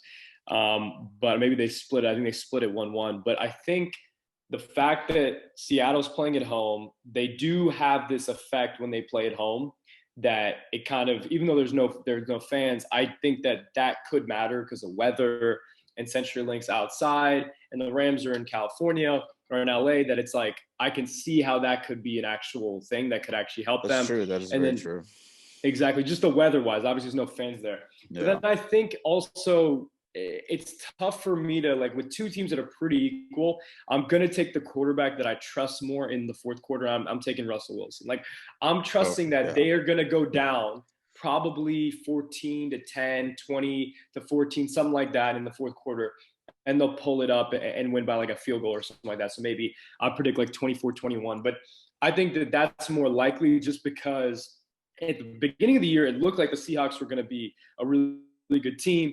Then we started seeing the weaknesses in their defense. They don't have a defensive backfield. Their only good thing that they're able to do is I think they're able to get some pressure, but their run defense isn't great. Their linebackers aren't great. And then their defense started playing better towards like the later half of the year. Yeah. And then the offense that was explosive. Finally, DK Metcalf has been like found out a little bit. They're zoning in on him with double teams or man coverage, but with a safety up top. And then you've got, Lockett, who's like the sneaky, really good receiver, but he's not able to make every play that they need. And then they got Greg Olsen, who's like that reliable red zone guy. So it's like they have the weapons on the offense. Yeah. If they can get the running game going, though, I don't know what's up with Chris Carson, but if they can get a running game against the Rams, then that's the only way I think they can beat them. And it's going to be tight until like the end, where I do think Russell Wilson will like take over and try to just win it by like just enough where you're like, okay, they're not a great team, but like they should have won this game. They won the game, Yeah, for sure. I agree. I mean, the Rams have that D, so that's going to be key for them. That's true. They just won. They beat the Cardinals because of their defense. And they got me 24 fantasy points, which was long story short is it made me take it out of the lineup because obviously it's clearly going to win with it. And I was disingenuine because I cheated. Like, you ever heard of like maybe your internet was shitty or something like that? I don't know. Talking about changing lineups, bro. Like, this is insane. And then to call me out in front of everyone instead of doing it directly is like, come on, dude. Are you 5 years old, bro? You got to be a whistleblower and like snitch on like something you're speculating on. Like, come on. Like so the immaturity level is like insane. And then to like, oh my God, this is so disingenuine. Oh God, my heart hurts so much from it. Like, dude, what are you fucking a bitch? Jeez Louise, bro. Sensitivity with these people nowadays, man. Yeah, I just didn't. I was just like, I didn't even know what happened. I literally haven't looked at those messages. Yeah, in a like I minute. did a I just, like, fucking war pulled out. crime. I committed a war crime in fantasy football. Like, give me a You break. dropped some bombs, some drone strikes Yeah, here and yeah. there. That's an Anyway, innocent. that's another story. So good. But moving on, we got Chirac versus Nola. So I think the Bears are just not like I there's think the Bears the shouldn't be here. Bears. They shouldn't be here. Yeah, Mitchell they should be here. Trubisky They got is lucky like, they got here. I know. I don't They know, won man. 8-8, I mean, bro. David Montgomery's 8-8. lit, but other than that, Yeah. Allen Robinson's good. Khalil Mack's good. They have good players. It's just They got players, man. They just don't have a they quarterback just that's don't. consistent. Yeah, Basically. you're That's not going to it. win without a quarterback. All That's these teams, bro, that are borderline there, they don't have a quarterback that's gonna pull them over the top. That's well. what every team needs. You know I will what I mean? say this: Rex Grossman brought him to the Super Bowl against Indy. Yeah, but that's like 05, bro. Yeah, That and shit that was when was they the had that best defense nice ever. defense. Yeah, it was like a Urlacher hard defense that was just like giving up 3 points, negative 3 points a game, right? You know, because they were scoring on the other team. You know, exactly. So it's like that's like we're not gonna see that kind of football anymore because like there's just more explosive plays now, more quarterbacks able to throw the ball deeper. Like that's the way offenses are working. There ain't gonna be defenses giving up 3 points on average. It's never gonna happen. So, but I'm going with New Orleans. I think New Orleans is gonna win this pretty easily. I think they're gonna win this handily. I think it could be close at the half. I can see like a 10-10 game where they're both teams are you're like, oh, wait a minute, and then they take it over in the second half. That's what I think is going to happen. So I'm going to go like 30 to let me do 17 or something like that is what I'm going to say. 30 to 17. The Bears got themselves a problem because they passed on Patrick Mahomes and Deshaun Watson, and they ruined their whole. They ruined it. You've ruined your next 10 years. It's not like you've got to get the right pick there. You had 3 guys, and they went with the one guy. One guy won 2 chips. Or one guy went to 2 national championships. So he was like a lock to be at least pretty good. Yeah. And if they picked him, I wouldn't have given him anything because like that's like perfectly good, you know? Then you got this other guy who no one really knew a lot about, but then he ends up being like the greatest quarterback of all time. And then you've got yeah, but he will be the greatest quarterback of all time. No, we all know a lot to catch up to Brady, bro. Yeah, but if he gets like 5 rings by 10 years, 5 rings, 10 years, we'll or 6 rings, 10 years, boom, it's over, So, but and he's just more, but like talent wise, he's got the talent. He's like A-Rod, he's like Aaron Rodgers talent, right? Yeah. And so, and then you go with Mitch Trubisky, who had one good year with the Tar Heels. I mean, the Tar Heels, bro. Like for Pete's sake, like I'm here, I would have advised them, told them, don't do this. Go with the other, South Carolina. Go with the Clemson quarterback, basically.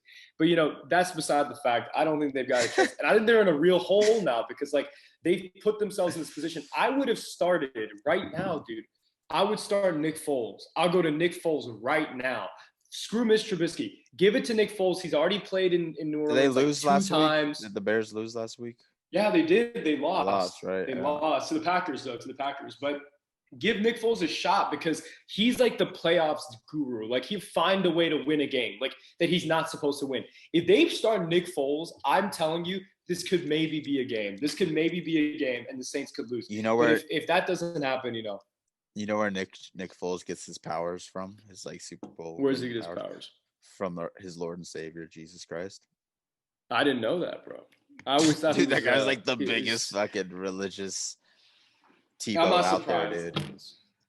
Yeah, he said when he was shitting the bed earlier this year for fucking Chicago and getting benched and shit. He goes, "This is all part of God's plan. God, didn't want me to play well today. God didn't want me to play well today, but God made me lose his game for my He's like, no matter if I suck or not, God still loves me," he said. Well, the whole shitty Chicago won't, bitch. So figure the fuck out. You'll be out in the second, bro. So figure the fuck out. Then you'll be going to God. So don't. Yeah, you're dead. You're getting out there. But 27-17. I'm going Saints, obviously. We got 27-17. Bucks and the football team. The Bucks better win this game. All I'm saying, or there's going to be disgrace. Yeah. It's going to be a disgrace. It's a disgrace if they don't win. It's a legitimate for Brady's disgrace. legacy too. They're going to be talking shit. Yeah. Max Kellerman. Oh, the cliff. He's going to be on that shit again, dude. Okay, is it weird that I think that the football team's got a legitimate shot? They do have a legitimate shot. You don't know what because he's going to show up. Ronnie's been here, dude. Ronnie's been here. Ronnie's been taking a team that was shit and won a game. You know, the Panthers did this back in 2014. Yeah. 7-8-1, beat the Cardinals at home. They get a home game. And that was Bruce Arians too. No Bruce fans. Arians was coaching the Cardinals at the time. It's a dude. I'm telling you right now. I can't believe I'm saying this. I actually think the Bucks are going to win, but I wanted to just say Reds go with the football team just because I'm still, because I think like that would just be a hell of a story. It'd be a hell of a story to see them like get there. But, I don't know. I'm going to just play it safe, though, and go Bucks just because, like, why not? I'll go 23-20. I don't even know who the quarterback is for Washington, bro. Honestly. Alex Smith, Washington has a great defense. Yeah. Have some really good skill players on the offensive side. McLaurin, McKissick, Antonio Gibson is a really good back. Their tight end Logan Thomas out of nowhere is really good. Alex Smith, man, if he's gonna play, I think they have a shot. Experience there, but Tampa's gonna get their whole defense back. Shaquille Barrett was out this week, along with another sack leader. They got the best wide receiving core ever to be created, I think. The GOAT at the helm. Like, you shouldn't lose this game. There's no excuses here. Yeah. And I want to see Tampa Bay play fucking Green Bay, Brady, Rodgers. Everyone wants to see that. Yeah, everyone wants to see that. So I think, maybe the refs will throw him a little lob, give him a little PI at the end of the game. A little PI at the end of the game. Get in scoring positions, but red zone. No, but I think they're gonna show up and win 34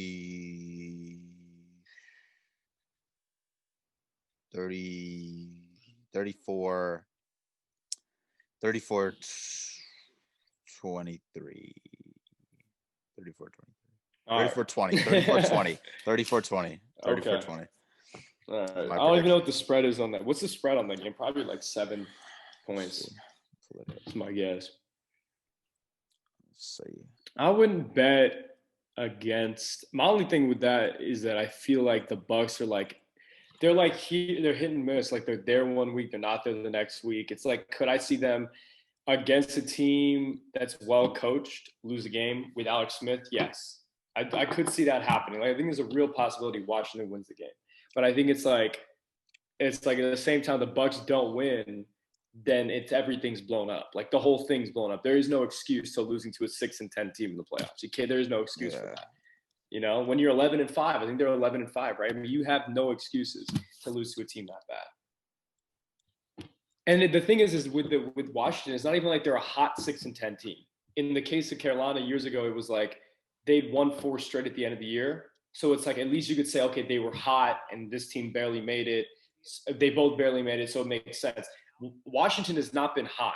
Like they had a couple of good games and they lost a couple of games. Like they've been mixed bag everywhere, you know what I mean? And they ended up winning to make the playoffs. So it's like they're not, by any means, they're not like a dangerous team that's won like 4 straight and can maybe make a move. So yeah, I'm definitely sticking with the Bucks there. I agree with you. So we got the spread: Rams, Seahawks. You got minus latest odds, minus 4.5. Seattle's a favorite there. Go.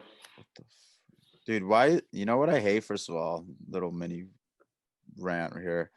So what's up with all these goddamn CBS, CNN, fucking every which news site has you have to take off ad blocker now, man? So friggin' annoying. So annoying. I've noticed that too. And then these ads just fucking pop up and playing loud ass shit you don't want to hear. So oh my god, I can't stand it.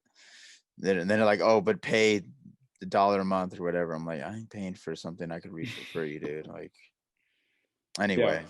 And then the points. And they raise it up a few dollars. Exactly. The points on that game is 43.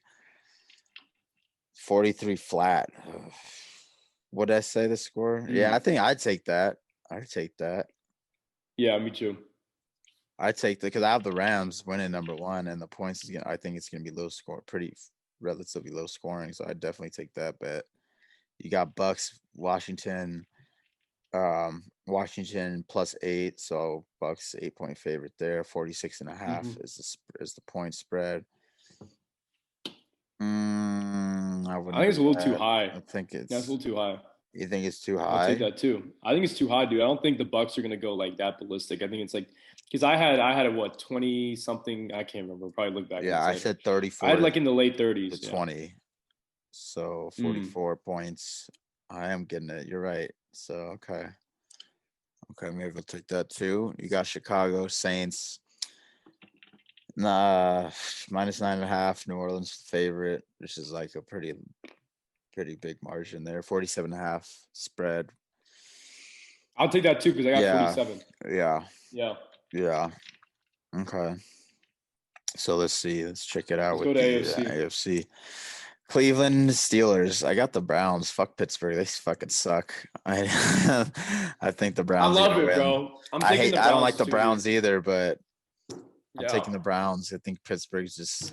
I'm so happy they're getting just shat on. So overrated. Yeah, they are, clearly. dude. They're just collapsing. Playing- They've collapsed before our I eyes. mean, You know? Mason Rudolph started last week, and the Browns barely won. So I think it's gonna have a lot of. That's people because they going have Pittsburgh. nerves, bro. They've been scared, you know. Yeah, Like they're finally there. Like they were right there knocking it. They lost the game. Miami's in. So it's like Yeah. they really they did what they had to do though. So I think they got over the hump. And now they can go back to like playing ball and like not dealing with like if they lose the game, there isn't gonna be a lot of people like coming at them. You know what I mean? Because they made the playoffs first year under a new coach. There ain't no pressure. There's literally no pressure for Baker. There's not literally just go out there and play.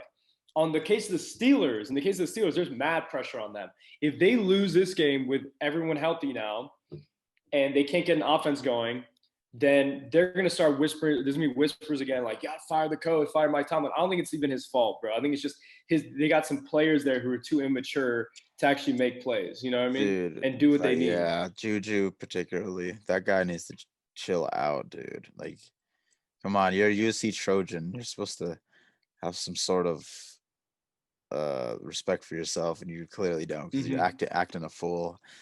And other people's logos making TikToks like you're a fucking high school teenager, dude. Like, chill out. So I'm going Cleveland 20-17. Yeah, it's gonna be tight. I'm thinking 24-23. Make it 1 point game. 24-23. Like it. Yeah. Like it. Field goal at the end. Yes, I think it's more likely that there's a missed field goal from the Steelers at the end. Boswell misses like chokes. a 50-yarder, and that's what happens, and they get in off something like that. But I think it's 24-23. So yes. Okay. Let's see the spread.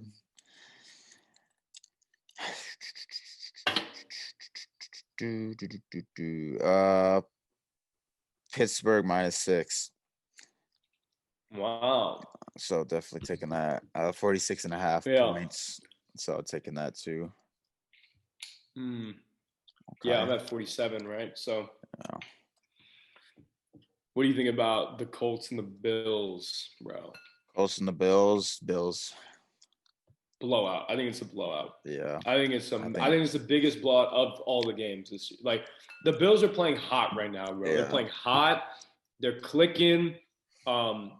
I've been saying this because my two teams at the beginning of the year, I had Bills versus Chiefs, and I had Saints versus who was it? Seattle. That's who I had in my top four.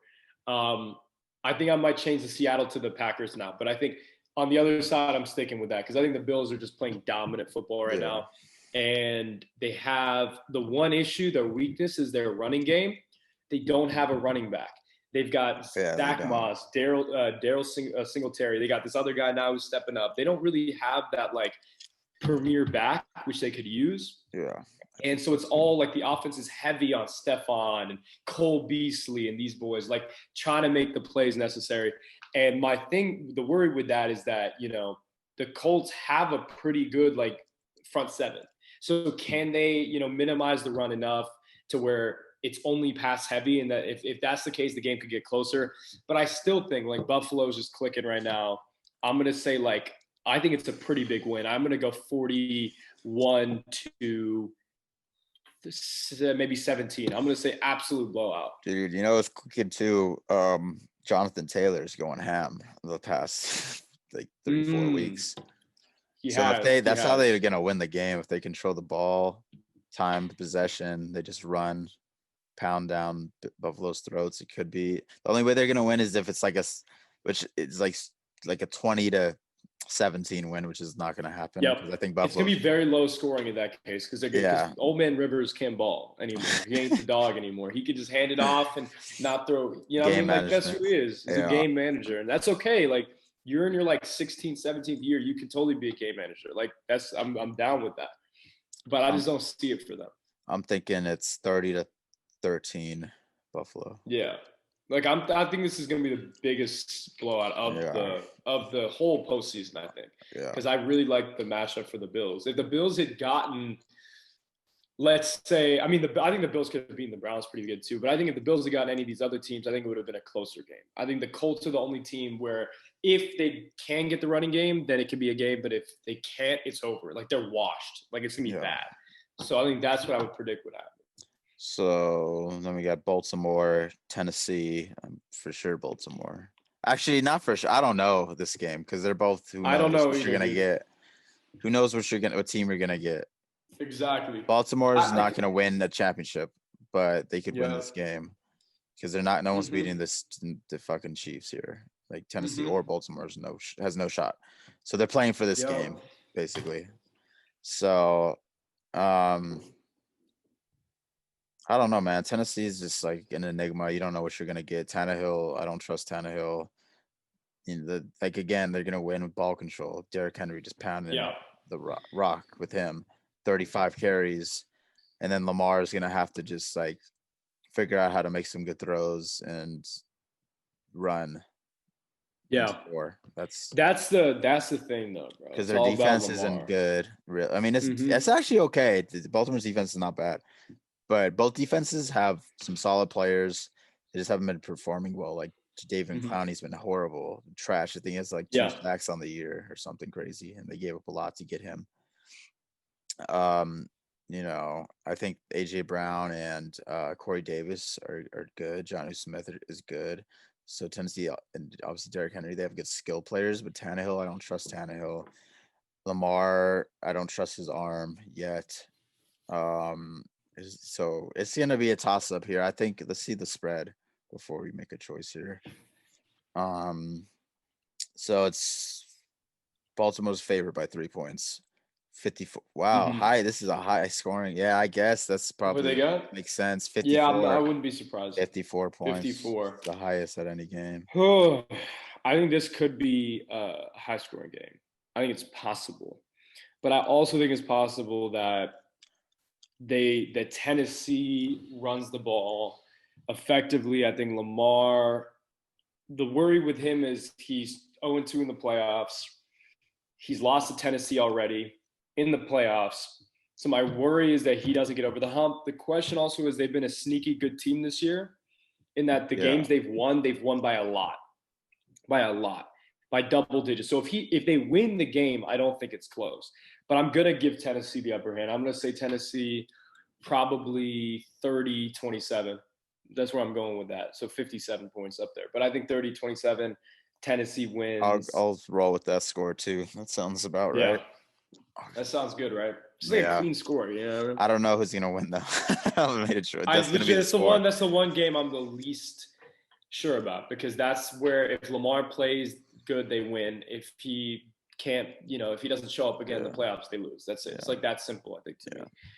So we'll find out. But damn, that would make the divisional rounds. We'll get into that obviously next week when we get there. But that's going to make that really interesting because to me, it seems like Bills and Chiefs are destined right now for the championship game.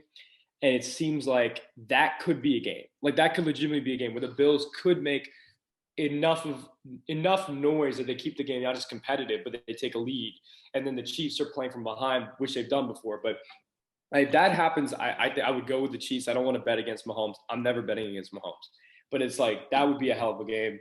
Other side, you've got the Saints that are like, this is it. Like this is their shot. Essentially, like things are clicking for them. They're working. They're getting all their guys back healthy now. I don't know about Michael Thomas. Michael Thomas, I don't think he'll be back. But they don't need Michael Thomas. They don't really need him. They just need a running game, and then Drew Brees to just distribute. Bro, And they they need to feed Kamara more, bro. Like, yep. You have arguably the best dynamic back in the league, and you're sitting here giving him 15 carries a game. Like, dude, yeah, give him the fucking ball, man. Give him the ball. Give him the rock. Look what he did. 6 touchdowns on Christmas when you gave him more than 20 carries. Exactly. If they can do that, then they can be. I think that might be the game, though. Like, what they realize is that's the way to win, is we're going to win through Kamara, and then Drew Brees is going to be the game manager. We don't need him to be Drew Brees. We need him to be the game manager. With Denver. Yep. Exactly, with the Broncos. Like, that's exactly what I think their game plan is. And that defense gets hot because they've had some games this year where they played really good.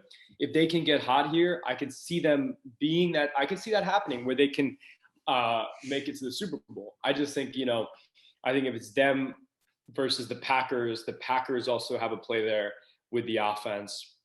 But it's also like worrisome. Like, is it, I don't see the weakness in the Packers other than the fact that they, for some reason, they do worse in games, like you watch them, they kind of let you down. Like, you're like, where's the big play? They have these weapons? Like, why isn't it getting done? Why aren't they putting up 30, 40 points on these terrible teams?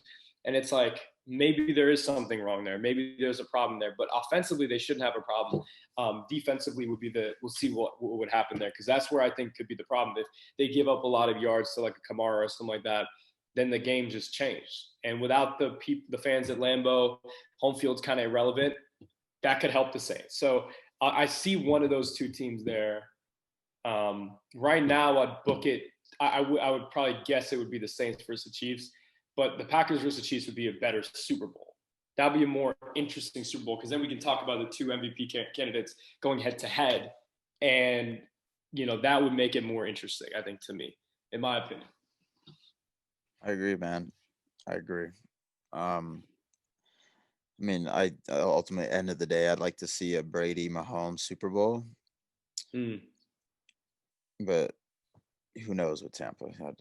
I don't know. I don't know. They have the talent to get there. They should get there. Well, I shouldn't say they should, because Rodgers is balling. And I think, who's your MVP, first of all? You going Rodgers or Mahomes? I'm going Rodgers. Yeah. I'm going Rodgers this time because I think he's completed the season well. Like, he completed it well. I mean, you could give it to Mahomes, but it's also like both teams have the number 1 seed. I think the Chiefs won 14-2, but Mahomes won 14-1. So you could say he deserves it, but I think if Rodgers doesn't get it now, he's never getting it again. This is it. Like, this is the only shot, because next year I'm expecting it to be a lot more competitive. Josh Allen is going to be heavily in the mix. You're going to get Derrick Henry. People talk about Derrick Henry again. Christian McCaffrey, I think he's going to have a great year next year. So you're going to have all these guys, and then Mahomes is going to be Mahomes. So, like, Mahomes is guaranteed every year top 4, top 5 guy for the MVP, unless he gets hurt. So I think I'll give it to Rodgers, though. I feel like he deserves it after all the shit he had to go through in the offseason when they didn't get him a receiver, and so they drafted a backup quarterback. So yeah, who they get again? Who they draft? Jordan Love. Oh yeah, Jordan Love. Oh, it's hilarious. I guess it helped, though. Like, it pushed the team it pushed him. Like, he doesn't have great weaponry. He's got a really good running back and a really good receiver. That's all you need, bro. What do you mean? Yeah, but he doesn't have a good tight end.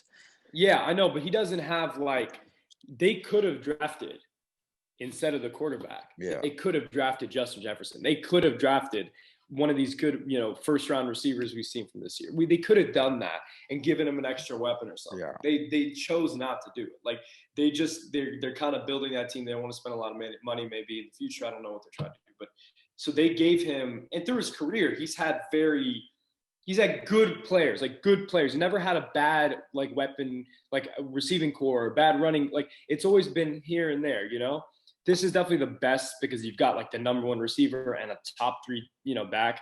So like that's definitely the best situation. And tight end, I think Tony is top 5 tight end. I think he's playing amazing right now. Yeah. So it's like that and the good O-line. So I think that's what's helping him right now. And then the defense has to make plays. Jair's got to show up. Jair Alexander is like this, like he's running the show on that in the backfield there. Like he's the one who's going to have to go up against Metcalf if they play Metcalf. He's the one who's going to have to lock up against, I wouldn't expect him against the Saints. He would probably go against Emmanuel if Thomas can't play. So he's the one who's going to have to prevent the big plays from being made. And if they can do that, I think they're set to make it to the Super Bowl. But the Saints, to me, they're just like, this is their year. I feel like they're like they've been waiting for this moment because they've literally botched every chance in the playoffs the last 3 years. They've just completely collapsed. That I think that this year, because they're being looked at as like they're gonna screw up again, that they may get over the hump. Yeah. Damn, man, it's gonna be crazy. That's what I'm at with it. It's gonna be crazy, but it's gonna be fun though. It's gonna be really fun. I just wanna get into like the new year, man. Do you have like a resolution or anything that you're really looking forward to that you want to talk about? Yeah, I mean, for me, I'm trying to, eat healthier. That's the biggest thing. But I'm considering, and I haven't eaten it so far, but I'm considering not eating, I love chicken, so I'm not going to give up chicken. So it would be either beef or. Just give up red meat, dude. Yeah, red meat in general. But the problem with red meat in general is like, I'm thinking like any kind of, so for me, it would be like steak, burgers, that kind of thing. And then I would still be able to eat like cold meat. Like, so like if it's like pastrami or something, I'd still eat that. Roasted beef, like that's okay. But anything that's like, that's being cooked like that. Yeah. Probably not going to eat it anymore, just like for my health and all that stuff. And that's why, I'm going to probably go in that direction. Also, I don't really like, for me with burgers, it's like I love a good burger, and there aren't any good burgers here. There's just none. So it's like I'm not going to. Why should I eat a burger from a place where there's nothing? With the only thing they serve is chicken. Like, you know what I mean? So I've got my Chick-fil-A, I've got my chicken sandwiches. I don't need the burger unless I go to like a place where the burger is fantastic. Then I'm gonna obviously say fuck it. All right, I could take a scratch for this one, But if I'm not going to just have any old burger, like I don't think burgers are that good where you can just like be like, oh, I'll just eat this piece of shit McDonald's. You know what I mean? Like I'm not going to do that. I've never had a Big Mac. Really? I've had a Big Mac. I've had the double, the Baconator. I've had all that shit. Going ham. I've had it before, but they're all pretty bad. I mean, they're all pretty disgusting. Yeah, I have no interest in eating that. Like, yeah. No interest. That's kind of mine. Yeah, mine is to stop kissing ass and start kicking ass. That's my. I had a feeling it'd be that, bro. I had a feeling. Hell yeah, bro. I'm just so sick and tired of being the nice guy. I'm still gonna be a nice guy and be myself, but why should I appease others because they're bitching and complaining and feeling some type of way? What about how I fucking feel? What about what I know to be, for instance, the truth in a certain situation? Why should I be the guy always compensating for others and saying, okay, cool, whatever, you could have your way? That's also because I don't like to deal with bullshit, so I'm just like, fuck it. Yeah, it really doesn't matter at the end of the day. But now in certain things, it does really fucking matter after the fact that I'm thinking about a lot of things that I may have let go, may have not let go. Like I'm gonna start calling fucking people out for their bullshit. I mean, I do. I don't let people bullshit me. I should rephrase. I should start, or just stop being the compensating nice guy. Boom. Yeah. There you go. Stop being that guy. And if that hurts someone's feelings, I don't fuck your feelings, man. I don't give a shit.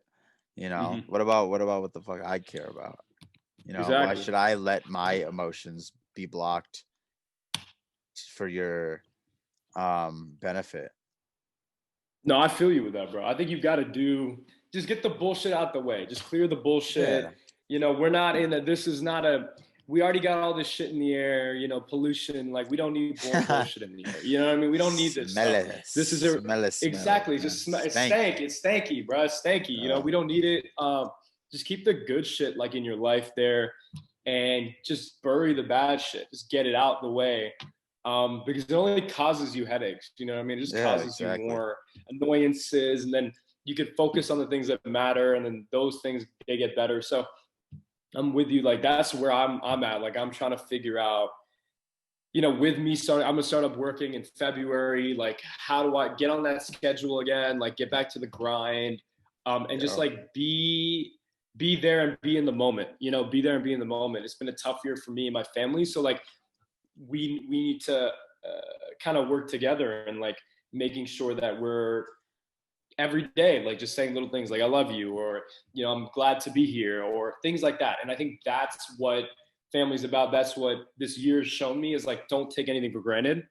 And there's no point playing to the audiences. There's no point in playing to like people you don't really give a shit about, because you care for some reason about their opinions on something. Like, you don't need to. Like, nobody, like, we're getting to that age now where it's like those little things, those little pieces of drama or gossip are irrelevant into the big picture of life. And it's like, I don't need this person to like me. I don't need this person to think I'm a great person. I don't really give a shit what this person thinks. You know what I mean? Because if I continue to try to make that happen, it's like only gonna hurt me more. So I'm gonna push it away. And that's okay. It's okay to push that away and focus on the things that matter.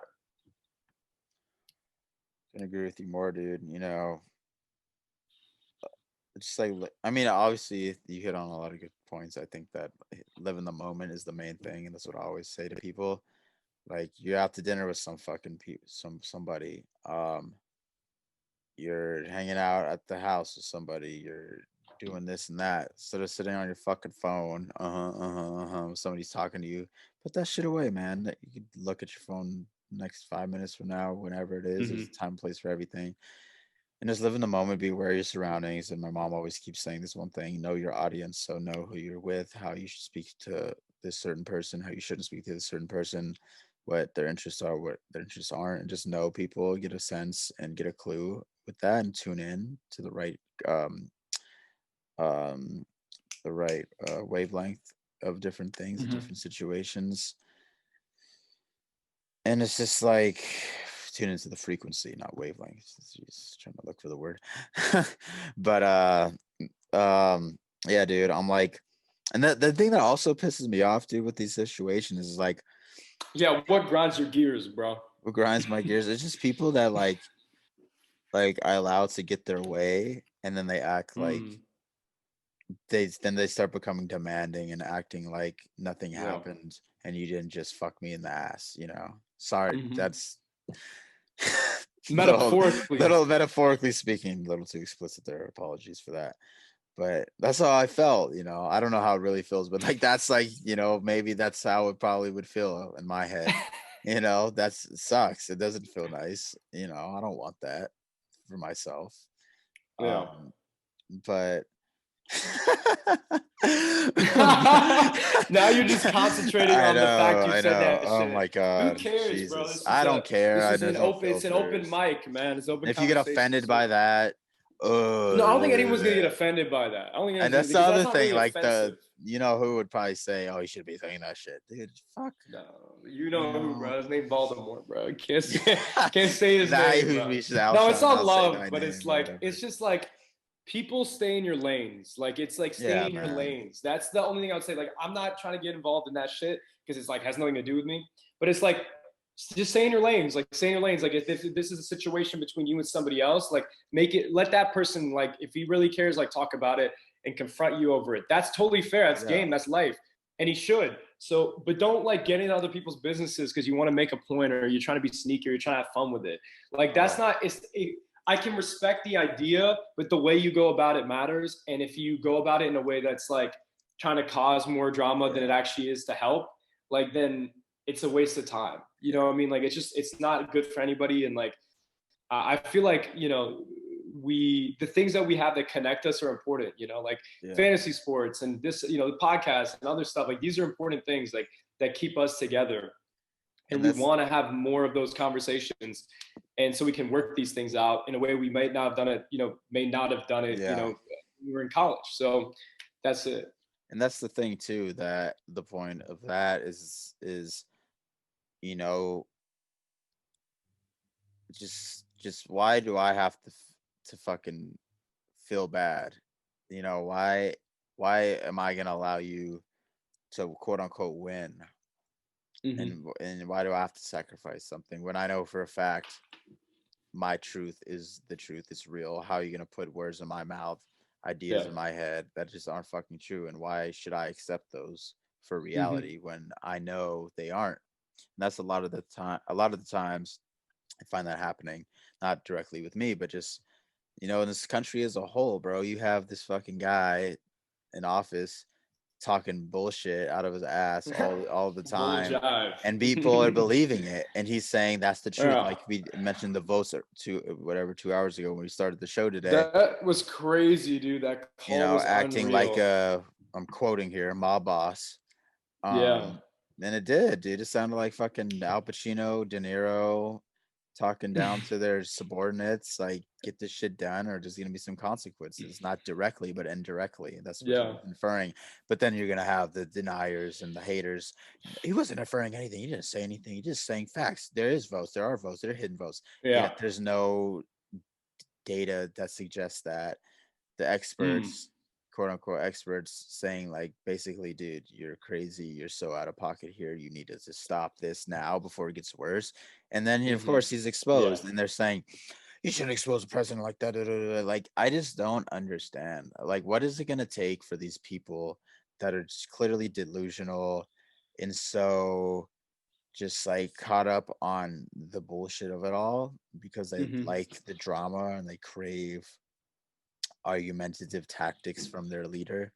Like, that's not how Yeah. you are as a president. That's not how you even are as a goddamn teacher in a classroom, bro. Yeah, exactly. You know, A leader of any a sort. leader of any When you're sort. managing anything, Yeah, that's not yeah. how you manage People something. like not people are like that's not presidential. I'm like that's not even has that doesn't have to do with being a president, like you said. It has to do with Hmm. managing people. It's being a leader, being someone that you could rely on, not somebody that, oh my God, I'm living in fear for my life, for my career, that I could be fired at any Hmm. moment because I say a wrong thing or do something that's right, but is not right to him and his fucking world.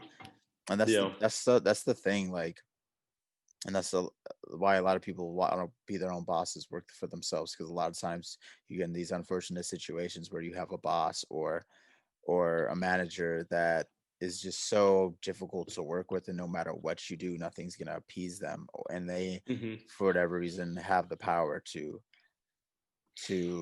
basically ruin your life and your career and whatever it is. And I find myself in these situations where I'm working for somebody, helping somebody out. This is in the past. Right now I'm like, I enjoy who I work for sure. Like, I no problems whatsoever. Very, very easy to talk to, communicative, and it's fun to work for them. So I'm very thankful for that. But I've been in these situations where I'm working for a manager, working for somebody, doing things for them, and I'm like, I could like be doing your job right now. Like, you literally, I just feel like I felt like above them in certain situations where I'm like, watching them work and they're not doing shit. They're over buying shit online or being blasé and doing Hmm. bullshit, where I'm over here grinding, doing this work that you asked me to do, and then some and more because I Hmm. thought, oh, this is a good Yeah. idea, and they're like appreciative of it for sure, but I'm just like, why am I letting you get the credit? Which is like that's the way of the road, Hmm. It's gonna be like that. It's been like that since the dawn of time. But that also Yeah. motivates me to be like, hell yeah, I could do this shit. I'm better than my own boss. Let me fucking Hmm. boom, boom, keep it up, keep grinding, and Yeah. hopefully it'll get noticed. But I just think that these fucking people, bro. Like, when you make something publicly known that could be easily kept behind closed doors and involve people unnecessarily, that's like a Hmm. big no red flag for me. I'm like, dude, you Yeah. gotta, especially a president. I've had this Yeah. happen to me numerous occasions recently. But it's like, And that's just a sign of weakness to me.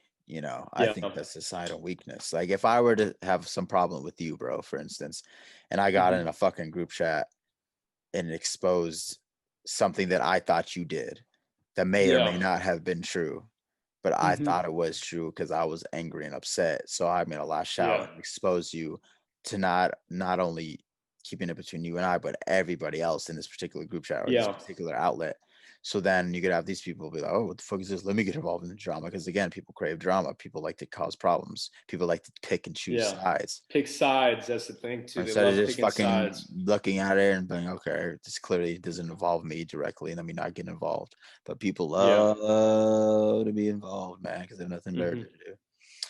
And that's just something that you got to look out for. It's something that's kind of unavoidable at times because, not everybody's like us. Not everybody's like me. Not everybody's like you. Everybody's their own individual person. And you got to learn how to know your audience and work with different people at the end of the day. No, that's exactly it. And I think with the tapes that we just heard, they're just, here's the thing. Like, I've been pretty fair with our president. I've been incredibly fair. I come at him for the areas in which I think he's hypocritical, not because of my personal feelings on his rhetoric or the things he says. I care more about, this is where he's failed in leadership. This is where, if he was running a business, the business would go bankrupt.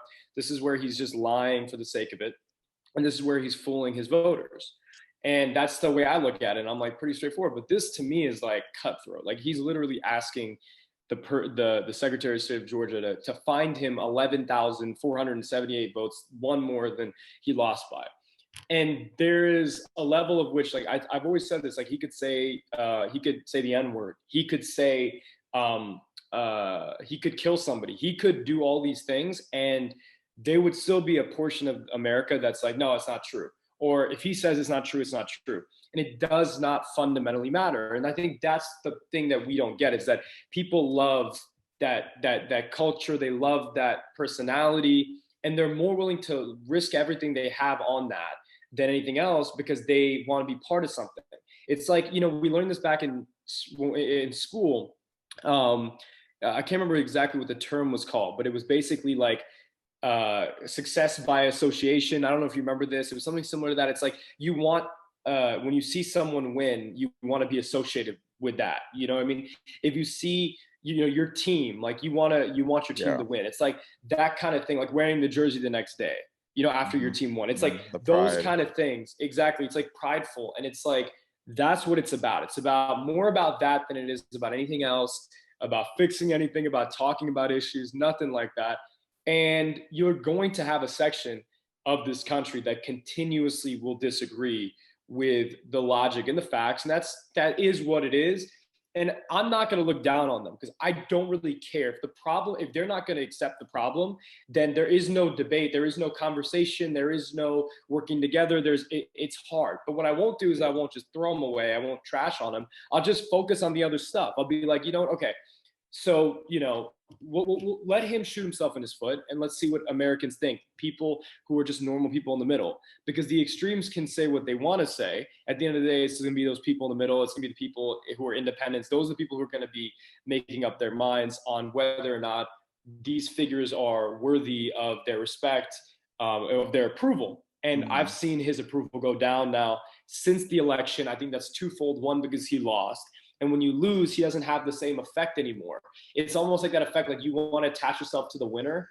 And it's like Joe Biden, at the other hand, people looked at him before the election, were talking smack, and then he won. And now people are like, oh yeah, Joe Biden, he's our 46, he's our dog, he's our you see that change, and people start just like jumping to it, to whoever's hot in the moment. It's like whoever's sexy in the moment, you just jump. Exactly, it's a bandwagon effect. And so that's what you're seeing here. Oh, she's looking good and today. It's like, exactly, dude. And it's like, at the end of the day, this guy's done so much damage over the last 4 years to, it's not just a democracy. Like I used to be like, okay, democracy, it's a lot of talk. But then you really see it. Like he tried to overturn this election. He legitimately is caught on call doing it, on the phone doing it for an hour, trying to change the results because, he doesn't want to lose Georgia. And then he thinks maybe he can turn that into winning other states. Like this is what, we're 15 days away from inauguration and he's still doing that shit. Yeah. Exactly. Because to him, he realizes he doesn't need to accept it to be relevant. He doesn't have to accept it. But I don't know. I think people are getting ordinary people are just getting pissed off now, where they're like, okay, you lost, just leave. Like you lost, just leave. It's time to go. Take an L. Time to go. Exactly. Have some and pride. that's where we are. And it's just like too much over the last 4 years. He's done so much. Sometimes the media overhype things that aren't really that big of a deal. And I've given you those examples. Like I know we have slight disagreements on like Russia and stuff like that, but it's like there's ways to tell a story. And if the narrative is let him shoot himself in the foot, because people already think that CNN's biased, they're on the left. The people already think that. So let him shoot himself in his foot. Yeah. And then all you've got to do is report him shooting himself in his foot.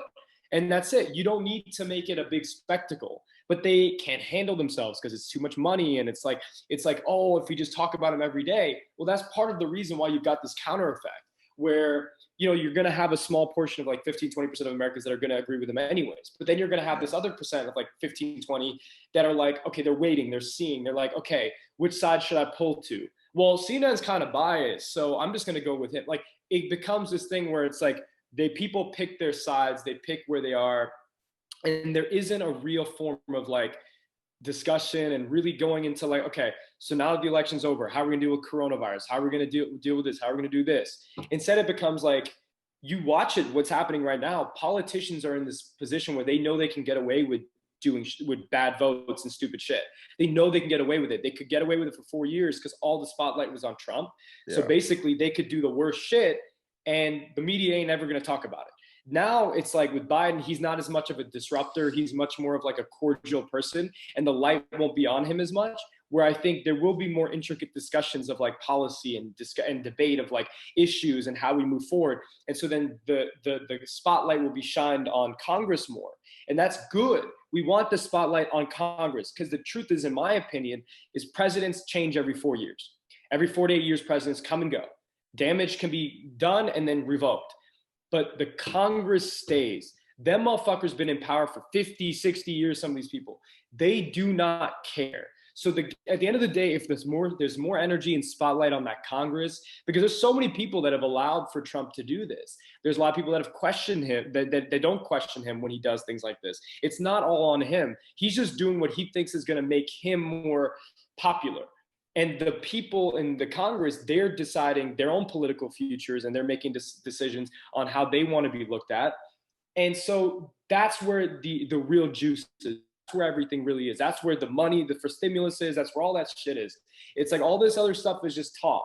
That's where the action is. And if hopefully that gets more focus, especially after tonight. I know there's a runoff tonight in Georgia. That's going to decide whether the Democratic Party has the Senate or the Republican Party has it. The one thing everyone amazingly agrees on, like on both sides of the aisle, is like they hate Mitch McConnell. For some reason, he's just a disliked person because he's just so greedy that it's like this inherent thing that people just hate him. Everyone hates him.